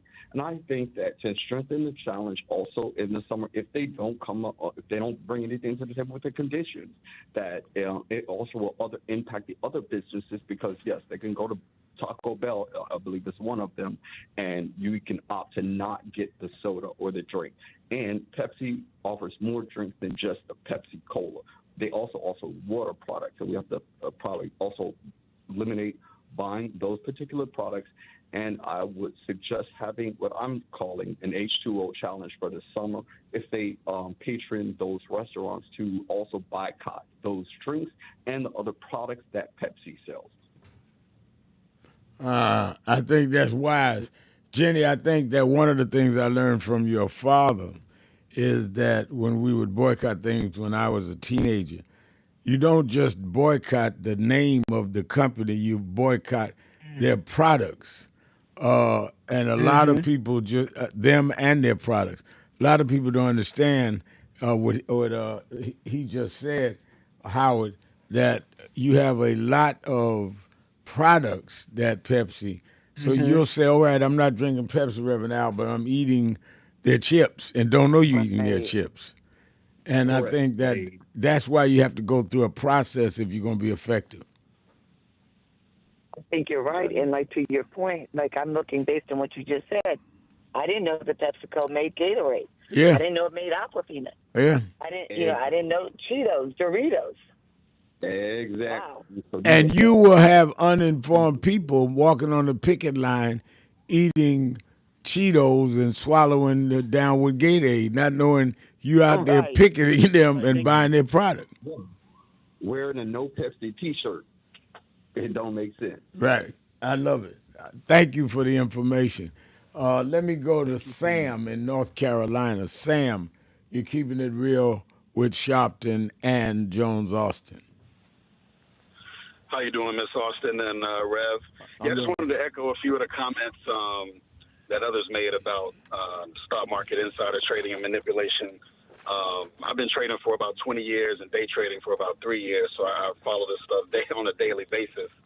And yeah, it was interesting to see, the so-called leader of the country come out and put out information saying, hey, this is a great time to buy. If you or anyone else in the government or private citizen was privy to private information that they knew was going to take place at a certain date or time, and then they released that information and then followed through with those plans, they would be charged with insider trading. Yeah. Because the very definition of insider trading is trading of a public company's stock or security based on material or non-public information. And he definitely knew some non-public information before this all went down, He caused the material information. But now explain our listeners, I'm glad you called, Sam. Explain the difference between being a trader and a day trader. Right. So for years, I long-term traded, benefiting my retirement account, right? So I may buy, I don't want to name any companies, but let's say you bought a soft drink company that some people were just talking about, right, and you held it for 10, 20 years, or maybe even a year. Holding it more than a year is essentially long-term trading, right? Right. But in day trading, my goal is to be out by the end of the day. Ideally, I would love to trade before the market opens or when the market opens and be done in an hour, you know? Which means that you so buy it before the market opens, and you dump it hoping that it went up during the day, and you're out with more money than you put in. That's a day trader.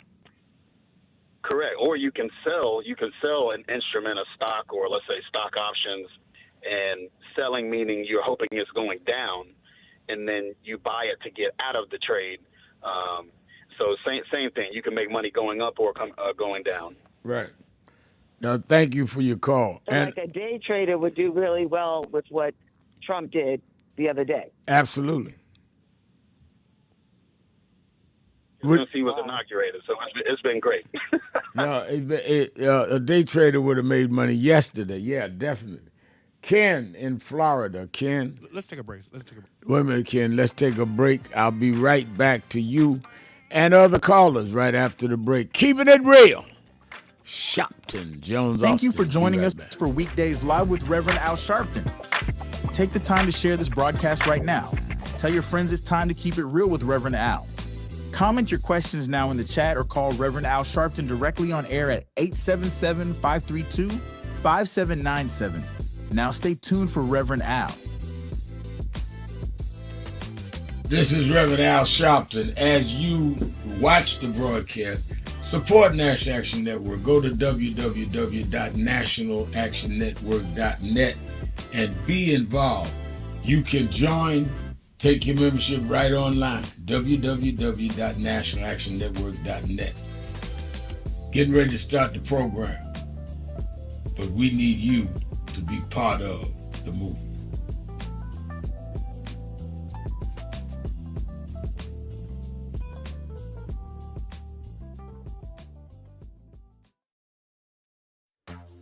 And I want to be clear, loving your country doesn't mean lying about its history.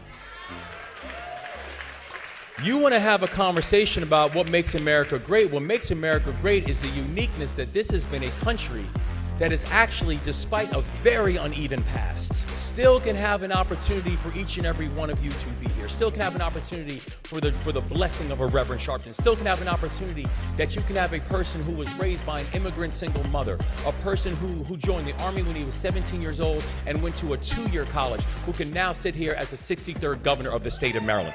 We want to have a conversation about what makes this country great. And so this idea that this is being done because we don't want people to feel bad is a farce. The reason this is being done is because they do not want people to understand their power. Because when you understand your history, you understand that nothing is impossible. And you cannot minimize me because I know where I've come from. And I know who I've come from. You cannot tell me to sit in my place when I know my place is on a higher hill. And so this assault has nothing to do with making people feel comfortable. It's about making them feel uncomfortable, because understanding the true history, it matters.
You had me down, that's the bank.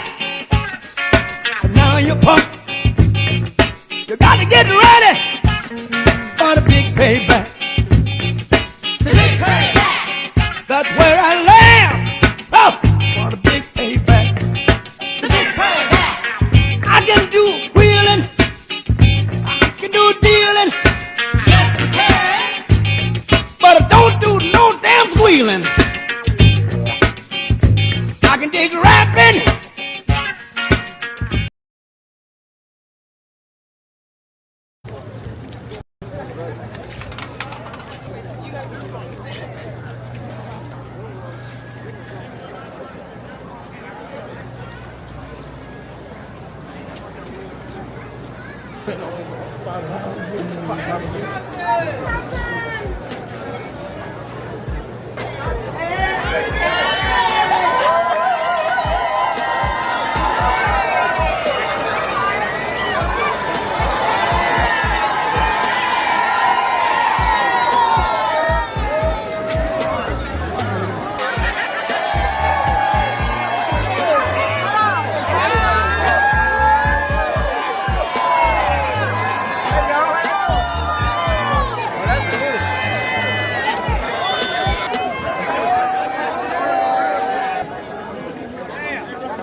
in Memphis, Tennessee. And it has been the commitment of National Action Network to always, in the month he was killed, to let them know they killed the dreamer. I have a dream today. When they can't kill the dreamer.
Stop telling yourself you're not confident of what you could do. When people with half your skills and a quarter of your talent have gone on to create big waves in life, if you look at them and you know you're more gifted than them, then what is your problem? You are looking for someone to come and drag you into success. You've got to use what you have, which is, in my judgment, more skillful than others I've known in your areas. Use that and believe in that, and your confidence will build up as you get going and start doing. And don't chase the spotlight. Sharpen your skills. Live in your purpose. And you'll get so good the spotlight will be chasing you. Be so good they can't help but talk about you and put the spotlight on you.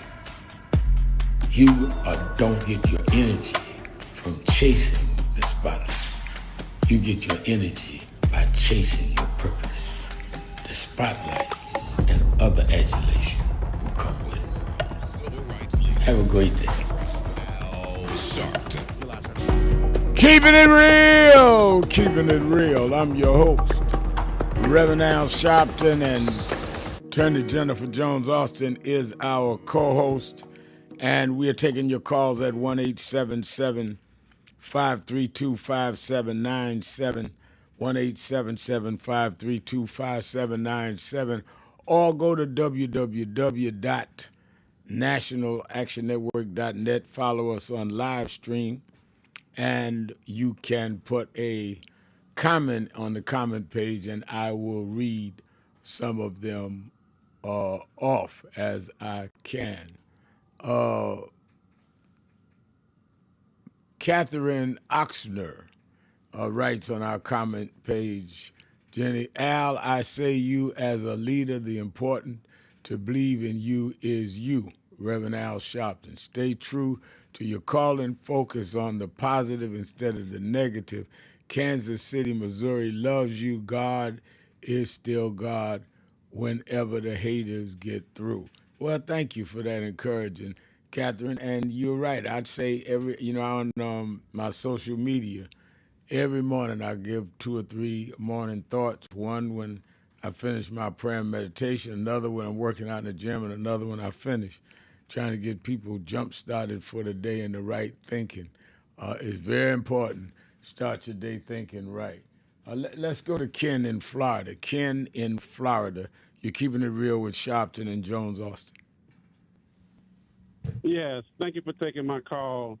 Reverend Sharpton, I went back and I listened to some speeches by 2 of our ancestors. One, Malcolm X, and the second one is Dr. Amos Wilson. And in those speeches, they said that the civil rights movement philosophy is the wrong philosophy that we should be following. And they said that we will never progress as long as we follow the civil rights philosophy.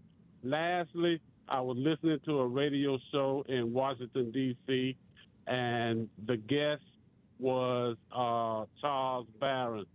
And in that show, he asserted that you are misleading our people. So the civil rights movement, according to Malcolm X, Dr. Amos Wilson, and Charles Barron, the civil rights movement is misleading our people. I'll hang up. Well, you don't have to hang up. Thank you. You don't have to hang up. I disagree with him. I think the civil rights movement has brought us from places of degradation, of no legal rights, and of no voting rights, and no ability to take care of our families. And I think that the very people that criticize it take advantage of the things the civil rights movement did and does. So calling me quoting people, I disagree. Quote me back at him. I disagree. Now, Malcolm X, by the way, changed his position on that and very squarely. And his widow, Betty Shabazz, is the godmother of my 2 daughters. So Malcolm, I don't know what part of the speech you heard, but fine. There are people that disagreed with everybody out that has been out here.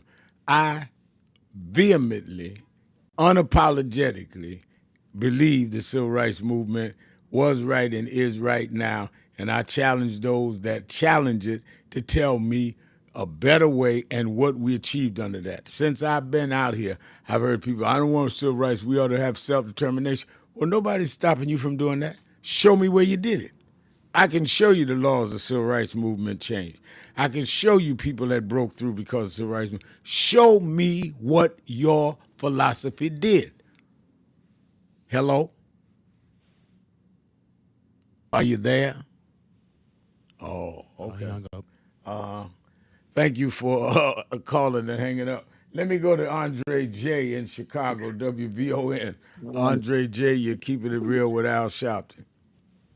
Hello, Reverend Sharpton. Hello, Miss Jennifer Jones Austin. I got a couple of points I want to make here before I talk about Donald Trump.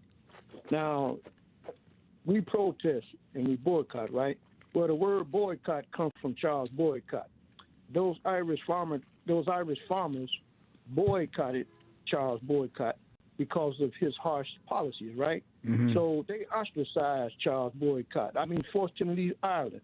They refused to work for him. They refused to buy anything for him or have anything to do with him. They brought him down. He's forced to leave. So I support boycotts. And I think when we boycott, we pull out all stops. We hit them from all angles. Like you was talking about them chips and everything. They would get everybody on board and boycott. And that definitely bring about change because it worked for Charles Boycott. Ran him out of Ireland. Second, I'm going to say, when President Joe Biden was in office, y'all, I knew Joe Biden had power, but I didn't realize just how much power Joe Biden had until Donald Trump got elected and started using his. I see all these executive orders, and I'm just sitting here wondering, was it Joe Biden that didn't exercise his power to use certain executive orders, or was it that nobody brought the executive orders to Joe Biden and asked him for them? That's my question for you, Ms. Austin. Attorney Austin. So President Joe Biden did use executive orders. I mean, if you remember, there were instances where Congress was getting in the way of him doing things that were critical in the moment. So an example is when, he sought to provide some relief for students, and the Congress sought to block some of that without any real authority, just other than being like stingy and greedy and not wanting to help young people out of debt. Joe Biden figured out a way to do it by executive order, and some of that was then reinforced by the courts. What you see with Donald Trump doing time and time again is he knows that there are things that he cannot get through Congress. He knows there are things that go against existing law. So it's not even just that he can't get something through Congress. He knows that what he seeks to do is not consistent, not compliant with the law. When he puts in place his anti-DEI orders, that is not in compliance with civil rights law. So what he's doing is he's using his executive order power to actually circumvent law, not to try to do things that are consistent with or in furtherance of or beneficial to. He tries to do it in defiance of the law. It's his way of getting around the law, which is why he keeps getting taken to court. Understood. Last question. Do you think that Joe Biden could have used an executive order, even though it would have been challenged for reparations? Would that at least brought the conversation more to the forefront? No, because reparations could not be done by executive order. The executive order must be where the federal government's head is saying, mandating something that is applied to federal agencies, federal workers and all, not to the general public. The example that I would use is that when we tried to get the George Floyd Justice and Policing Act through Congress, we couldn't. But then Biden said, then I will issue the George Floyd Justice and Policing executive order, but it would only apply to federal law enforcement because he couldn't make a general proclamation because it was not the law. The law has to go through Congress. reparations has to go through Congress because it comes out of more than the federal. It comes out across the board. So he could not have done that. And he would have looked like a fool trying to do it. He would have looked crazy that he didn't know the law. That's exactly right. And then if you wanted to attach money to it, he cannot, by executive order, direct how monies are going to be spent because that's got to be done through Congress. Right. Thank you all. All right, thank you for your call. Let me go to Jim in Atlanta, Georgia, WAOK. Jim. How you doing, Rev? I'm doing good. All right, Rev. I was going to talk about something else, but I would check my mailbox when I come home. And Rev, I got a letter said notice of hearing voter challenge. I've been in my house 15 years, and they challenging my address. Said this was a building. Wow. Well, see, these are the kinds of things that we're being disenfranchised by.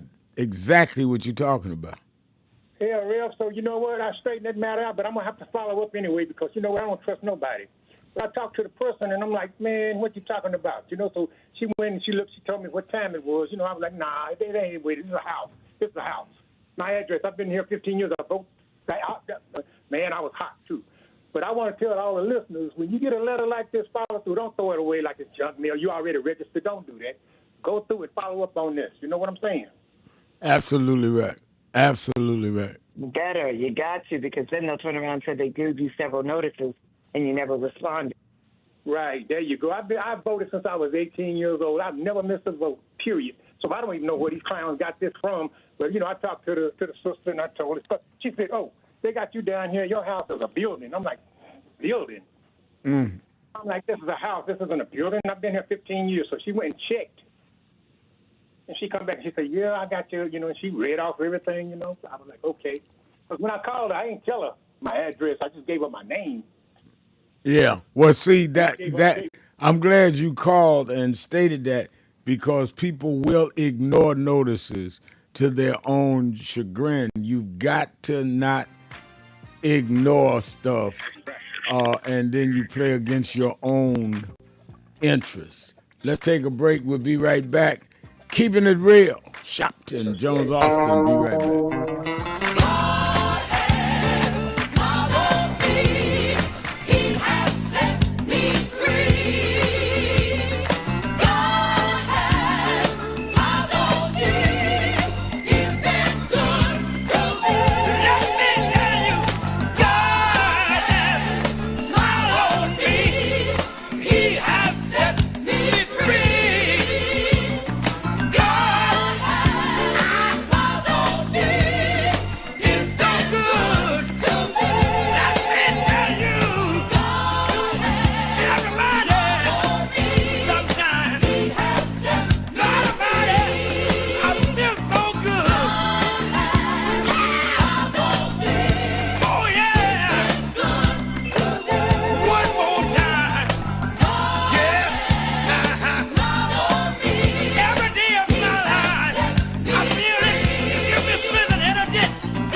Traveling around the country, talking to the radio announcers, the church people and the street people, telling them that God has smiled on me. God has smiled on you if you got breath in your body. If He woke you up this morning and started you on your way. But I want to tell you some stories of people that God smiled on. We know the story of Dr. Martin Luther King, how he started way back in Montgomery, Alabama in 1955, trying just to get dignity, trying to get respect. And he went all the way to the mountaintop. But he didn't forget about the brothers in the valley. He didn't forget about those trapped in the alley. And I hear Brother Martin King say, God has smiled on me. He's been good to me. Let me tell you, God has smiled on me. It's been so good to me. Then I see as Dr. King went on, another man stepping to the forefront by the name of John F. Kennedy.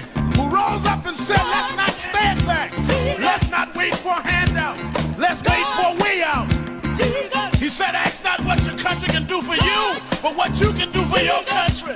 He said, don't us gravel and don't us moan, because God done smile on us. Let me say it. God has smiled on me. He has set me free. Let me say it. God has smiled on me. One more time. I want to say this song. I'll say God has smiled on me. He has set me free. Pick it up. God has smiled on me.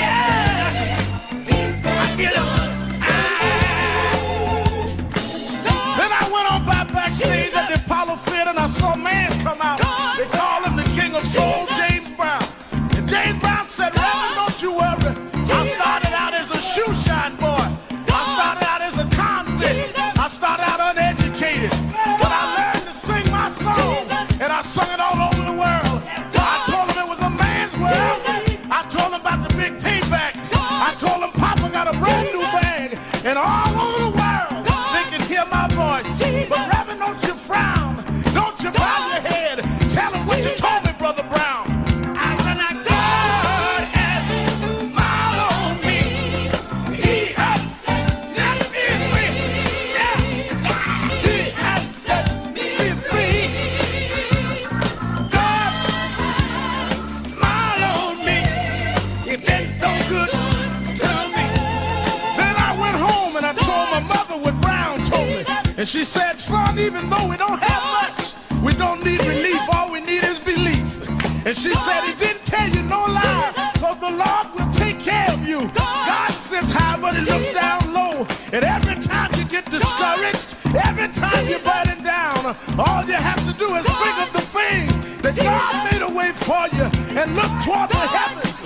Lift your eyes to the hills and say, God, God, God, don't smile on me. Now then, the God has smiled on me. He has set me free.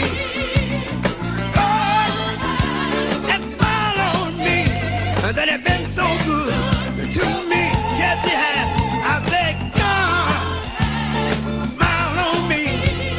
He has set me free.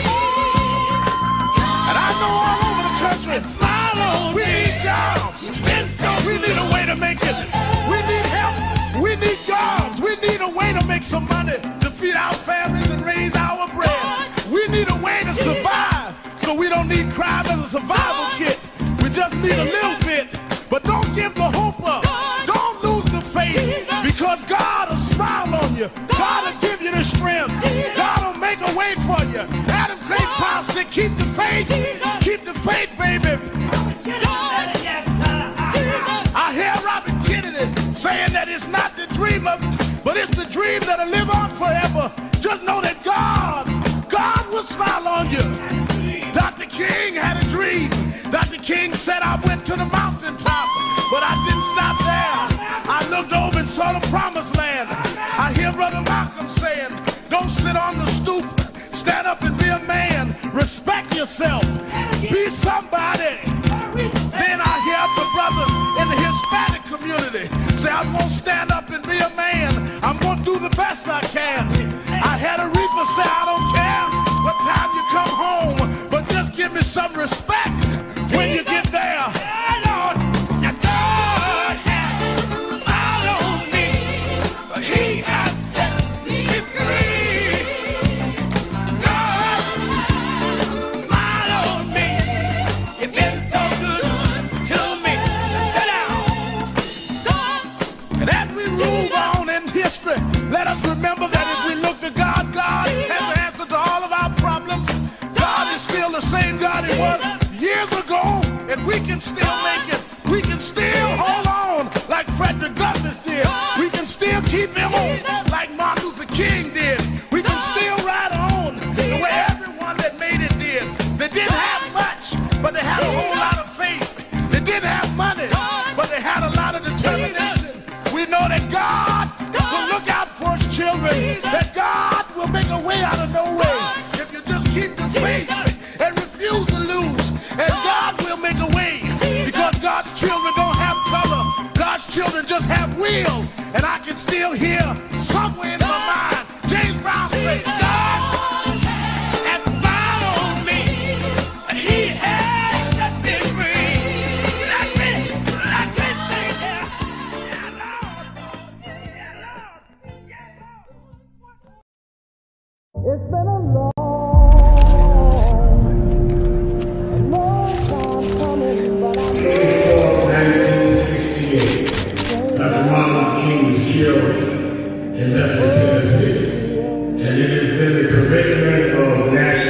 his word to always in the month he was killed, to let them know they killed the dreamer. Because I have a dream today. But they can't kill the dreamer.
You're live. Keeping it real, keeping it real. I'm your host, Reverend Al Sharpton.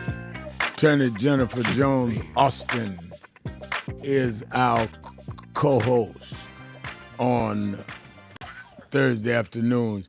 The Mayor Rodney Jones of the Queensbridge houses in Queens, New York, writes on our message page, I know where my heritage came from in the South to make a way here in New York City. And for you Negroes to act like Trump is the best thing since sliced bread needs to turn in your black card. You're not one of us. Well, that's just like the mayor. The mayor gonna be real blunt and straight up with it. All right, it's policy day, Jen. Let's go to Todd in Cleveland, Ohio, WERE. Todd, you're keeping it real with Sharpton and Jones Austin. Hey, Reverend Al Sharpton, Jennifer Jones Austin. So you posed the question, what are these tariffs, how are these tariffs affecting me? And I'm sure you meant the individual caller or listener and the group of people that are the American public. I like to address that question because it is affecting me. As an investor, it's working out okay for me. You know, I know where to go when something I want to buy is getting ready to go low and does go low in price, and I have money to spend for it. I'm aware. I have that awareness about me. Everybody does not. However, as a consumer of multiple products, particularly grocery products, it's a negative effect. Not so much to where it's hurting me. It doesn't hurt. I could go to the grocery store and buy whatever I want, pretty much whenever I want, at the amount that I want. But it's instability of it is making it difficult to make decisions on how much is going to be spent on a weekly basis. Here in Cleveland, on live television, a seafood supplier who gets a lot of his products from outside of the country, and he referenced Japan, he said that he's not able to gauge what to charge his people because the prices of his products have changed 5 times in less than 2 weeks, from 25% to 10% in cost. That's going to make it more difficult for the low-end buyer to make money and manage their family. So I understand that, and in the long haul, it's going to affect me more. You know, I just can deal with it now. It doesn't faze me that much, and I'm not buying a lot of overseas seafood, not a lot. So that's how it's affecting me. I listened to an interview, the head of The Economist. We are both longtime subscribers of that magazine, and I think we're both advocates for free world trade. I think we both are, meaning you and I, Reverend Sharpton. I'm probably Jennifer too. They kept the editor-in-chief of The Economist kept referencing in this 1-hour interview the tariffs of the 1930s, and I'm with her on this one. These accelerated the depression. The depression was not just a United States depression; it was a worldwide depression, and the tariff conflicts between the United States and other nations caused major issues with the economy and drove more people that were in the poverty further into poverty.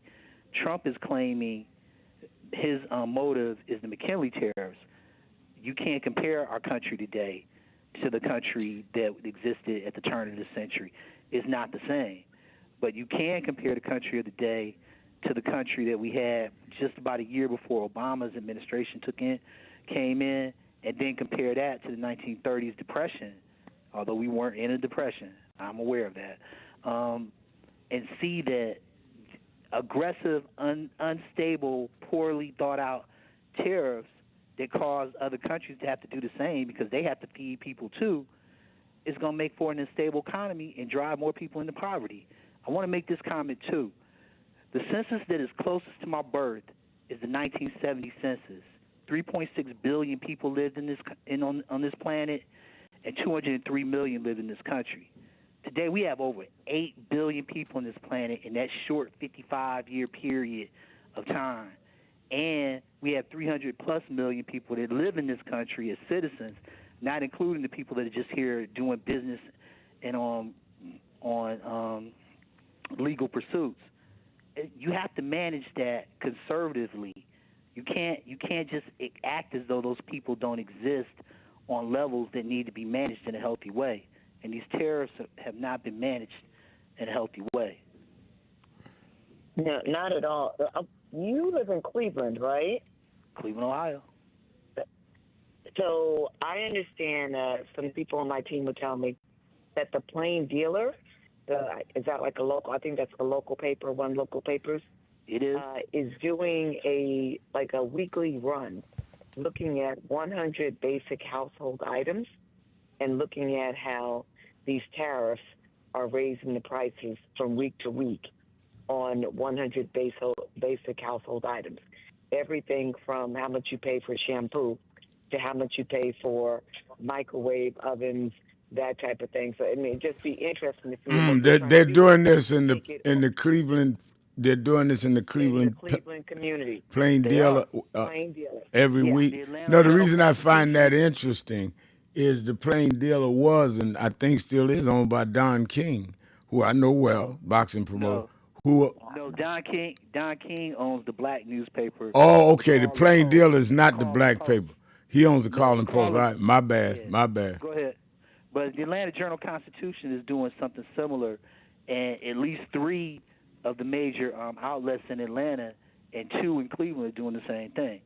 I haven't watched them thoroughly, but some of this stuff is not difficult to absorb as far as how it's affecting the middle class and down. If you're not a healthy-minded investor in the market, and the lack of consideration for people's need to make it. Well, let me ask you this question, in the interest of time. Have you seen anything from the Trump administration that shows, okay, we're gonna put this much of a tariff on this country, it's gonna come back to us at this much in money into our economy, and we're gonna transfer this into this much for services through the tax dollars that it's gonna create? Have you seen anybody seen that? No, I have not. I have not. No, I haven't seen that analysis. Would that be responsible government? But we're not engaged in responsible government right now. I mean, that's clear as day. It would be more responsible, but all that is happening right now is irresponsible. I don't know if I said this to Reverend Sharpton. I was up in Cooperstown, New York, earlier this week, which is about maybe 100 miles from Montreal. Tourism in the in northern states, it's like Washington State, but then if you go up north in New York, the tourism is now suffering. Michigan is likely going to suffer with these Canadian tariffs. Canadians are not coming over. They are not coming. So tourism is down. Hotels are now struggling. Hotels are now offering deals in these places trying to attract Canadians who would come across the border and spend money. You're hearing more and more people say that when the summer months come, they're not going to be traveling to other parts of the country from the United States, in part because they fear retribution of people who will not be coming to America.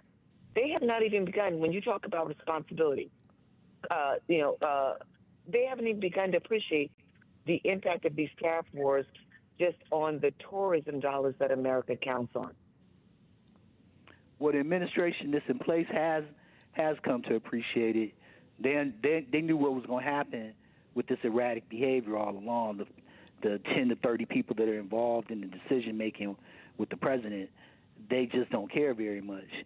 You have to show it is of immense importance to show the population where this money that you claim is going to come in now is going to probably go, and to what degree is it going to benefit the public. All tax dollars are supposed to convert into application of services, all tax dollars. And if you want to feed the economy through the consequences of tariffs, there should be some questions answered about what's going to happen with that. And that includes when you're putting tariffs on Cambodia, which is easily one of the bottom 10 poorest countries on the planet Earth. What are you putting a tariff on them for? You know? No, they put a tariff on one island nation that had more penguins than people. I mean, there's no thought behind this. This is recklessness. But just dismissing it as recklessness without dealing with the effects and impact it has on people is to really help Trump out. People need to understand what's really going on here. I'm slow to call it recklessness, but I have no issue referring to it as intentional applications of evil and intentional lack of consideration for the people that are feeding the economy, which is the middle class, people making between $60,000 a year and $375,000 a year. I don't have any problem with that. Well, again, evil is worse. I think you're right. It's evil and it's all of that, and it's reckless. I stand by what I say. Y'all do know I don't back up off what I believe, so it is reckless. I don't disagree with what you're saying, but it's still reckless. Let's take a break. Be right back. Keeping it real. Sharpton, Jones Austin. Be right back. So who is Al Sharpton anyway? Who is this 33-year-old preacher without a church? A number of black New Yorkers as well. He is little more than a pudgy exhibitionist who can be counted on to show up, bullhorn in hand, at every racial incident.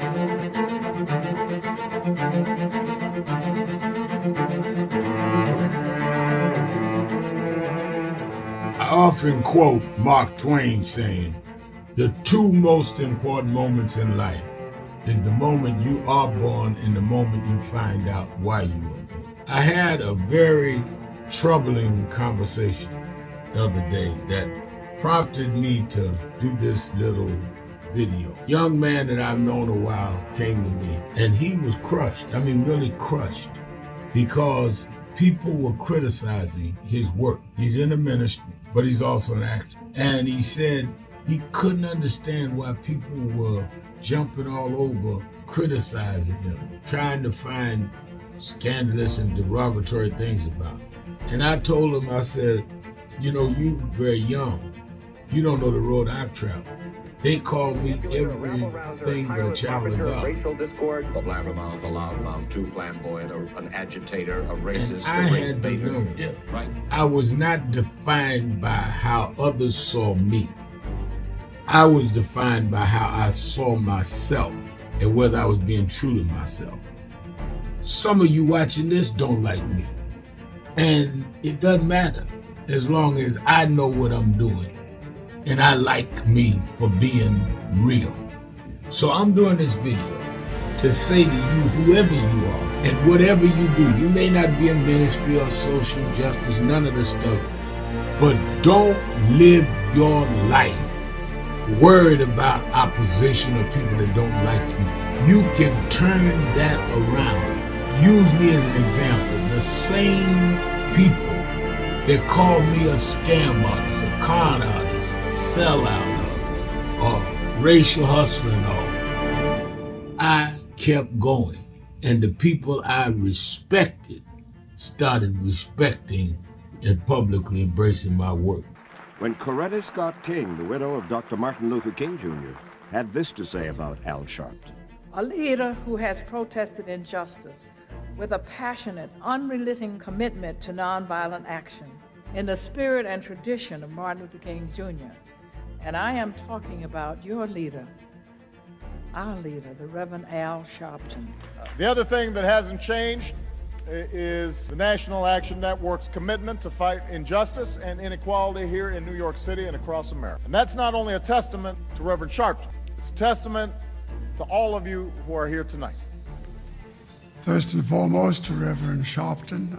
I saw him when he first came on the scene, and I have marveled at his tenacity, at the development of his intellect, and his devotion to our movement, and much he has contributed to the world we are experiencing. I am honored, and I must say that when I had my debate with Dr. King on the issue of the church and religion, he didn't warn me that after his departure, his space would be filled by another preacher, and that preacher would be Al Sharpton. All you want in life is people that matter to you to say you did all right. And more important, that you can look in the mirror and say you did all right. Thank you, Rev. Thanks for that introduction. Look, we've known each other for a long time. I'm grateful not only for your leadership and partnership, but quite frankly, more importantly, for your friendship. And thanks to all of you, members of our nation's most important civil rights organization. You have been, over all of your years, such an extraordinary leader. You are a voice of truth, a voice of conscience, a voice of practicality around what we must address and what we can do.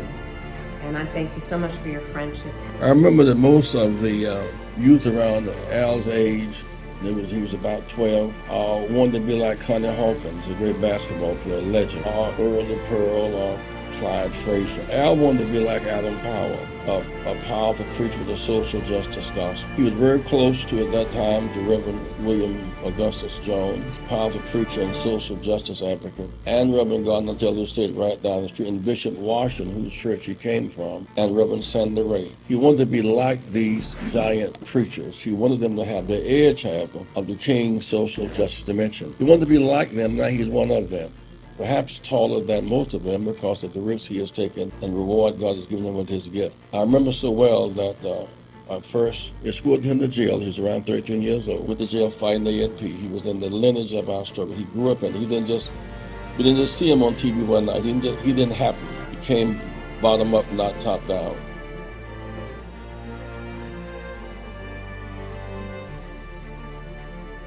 It's been a long time coming, but I know 1968, Dr. Martin Luther King was killed in Memphis, Tennessee.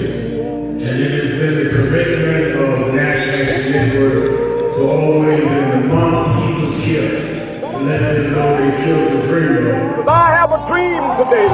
When they came for the dream.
You're live, Rev.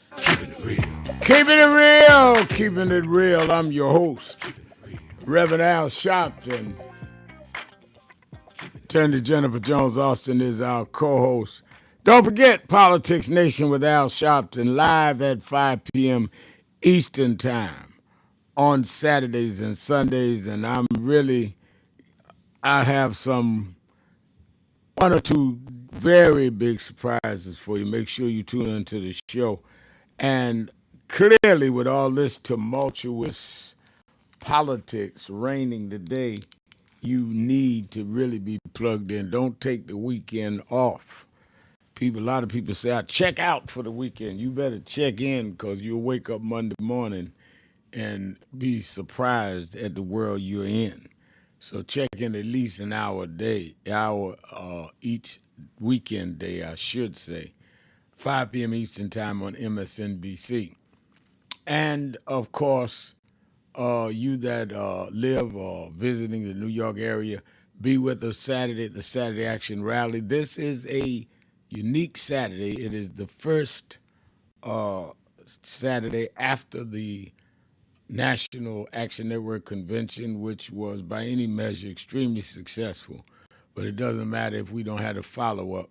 So as we are now in this 21-day countdown to see if Pepsi's going to come to the table, and we're getting ready for the August 28th march, you need to be in the house Saturday in Harlem. If you're in the tri-state area, that is 145th Street and Lenox Avenue, 9 a.m. to 11 a.m.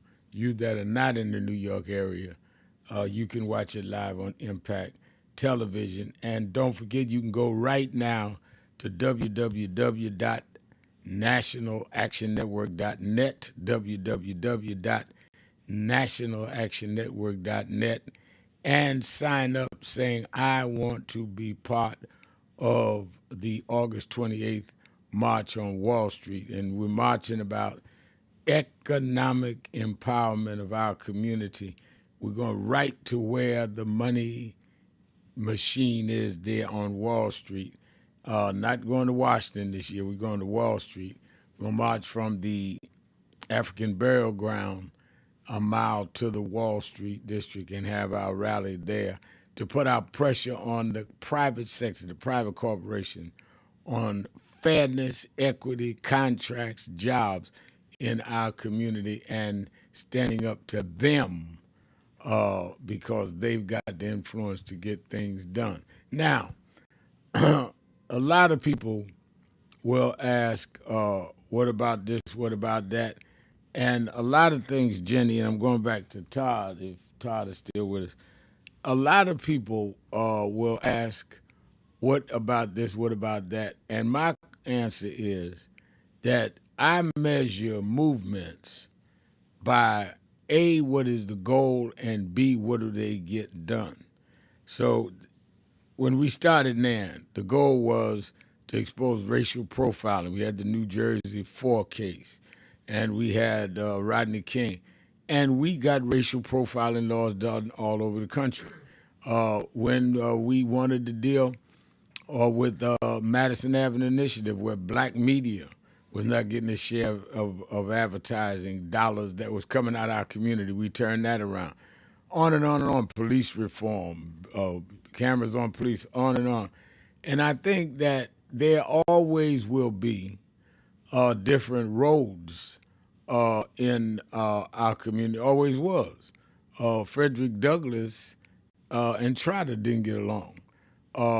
Booker T. Washington and Marcus Garvey and W.B. Du Bois didn't get along. The question is, if we all do what it is that we believe in, it will help the whole. And I think that that's what we're doing. So there's some people saying to me, I don't know about boycotting Pepsi. We should just build our own thing. Well, why don't we do both? I'm not stopping you from building your own thing. And why you won't stop me from boycotting Pepsi? I'm not bothering you. If you want to build something, build it. I'll even support it. Yeah. But I think we get into this whole. A lot of it is based on envy and jealousy. Let's be clear. Or who's in the spotlight. But ain't nobody stopping you from doing what you want to do. Why you got to always have an analysis and a criticism on somebody else? It just is obvious to me that it's just a lot of a lot of low self-esteem. Let's go back to Todd. Todd, you're keeping it real with Al Sharpton. Okay, we lost Todd. We lost Todd. Let me go to Dale then in Birmingham, Alabama. Dale? Yeah, thanks for taking my call. I just wanted to commend you for selecting PepsiCo or Pepsi as a company to go ahead and boycott. They not only own the beverages side, we all know what the Pepsi beverages are, from Pepsi to Mountain Dew, right? But not only that, they own KFC, Kentucky Fried Chicken, Taco Bell,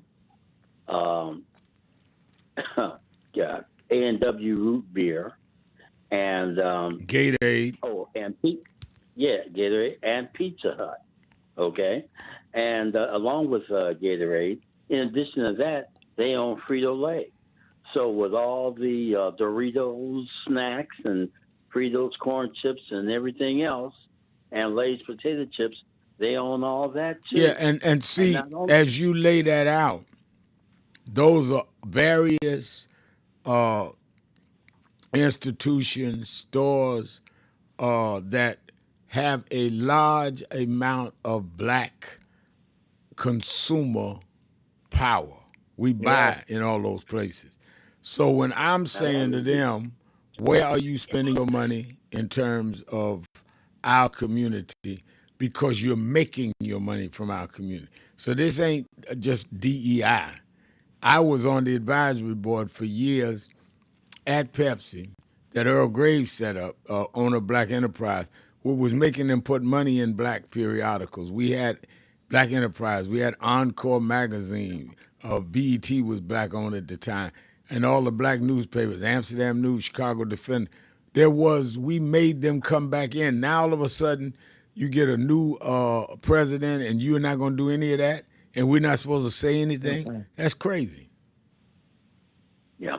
Well, one thing, too, about Pepsi is that they're an international company. Right. They have a footprint all over the world. Right. So not only can we affect change, on a level here in the United States, but we can affect them globally by the actions that we're doing. Mm-hmm. And I just want to go ahead and land my plane by saying, do black people a favor, everyone, and buy a black newspaper this week. Yeah.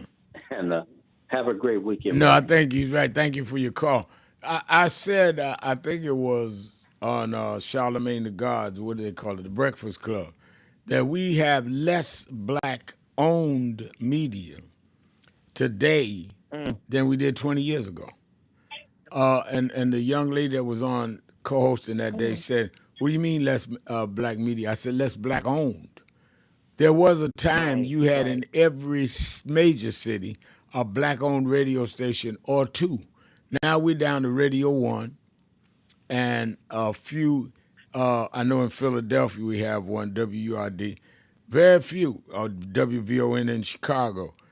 The black newspapers are down to little or nothing. Yep. Most of them online with little, when you look at the numbers, little mileage in terms of people going to them. They've just slowly gone out of dealing in any way with our community when it comes to their business. So there must be some of us that must be in the business of saying, you want our dollars, you need to do business with us. It's just that simple. Now, some other people want to deal with other issues. That's why in our convention, we have all kinds of workshops in different areas. Technology, dealing with, education, mental health and all. Mm-hmm. But those of us in the activist movement of economic empowerment, we do this. And again, I think that a lot of us want us to be monolithic. No community is monolithic. They have their professors, their thinkers, their politicians, and then they have those that are developing ways to protect. You got unions that do protect their workers. And we have enough intelligence to be multifaceted, just like any other community, because no one entity or person can do everything. That's just crazy. Even Trump, who's a narcissist, has a cabinet. So he has to deal with some other people. So I think that we've got to deal with this in a strategic, dispassionate way. All right, time to go. I hear the music. Let me thank our co-host, Attorney Jennifer Jones-Austin. Let me thank all of you that called in, wrote in on the message board, listening and couldn't get through but hung in there anyhow. Remember, whatever you do, wherever you go, however you feel, tell somebody, tell anybody, tell everybody. Reverend Al told you personally, keep it real. Keep it real. Keep it real. I'll talk to you tomorrow.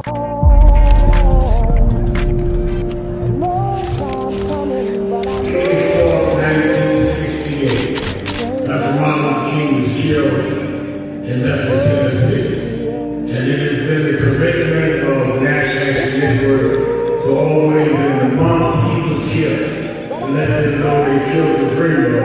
I have a dream today. They can't kill the dreamer.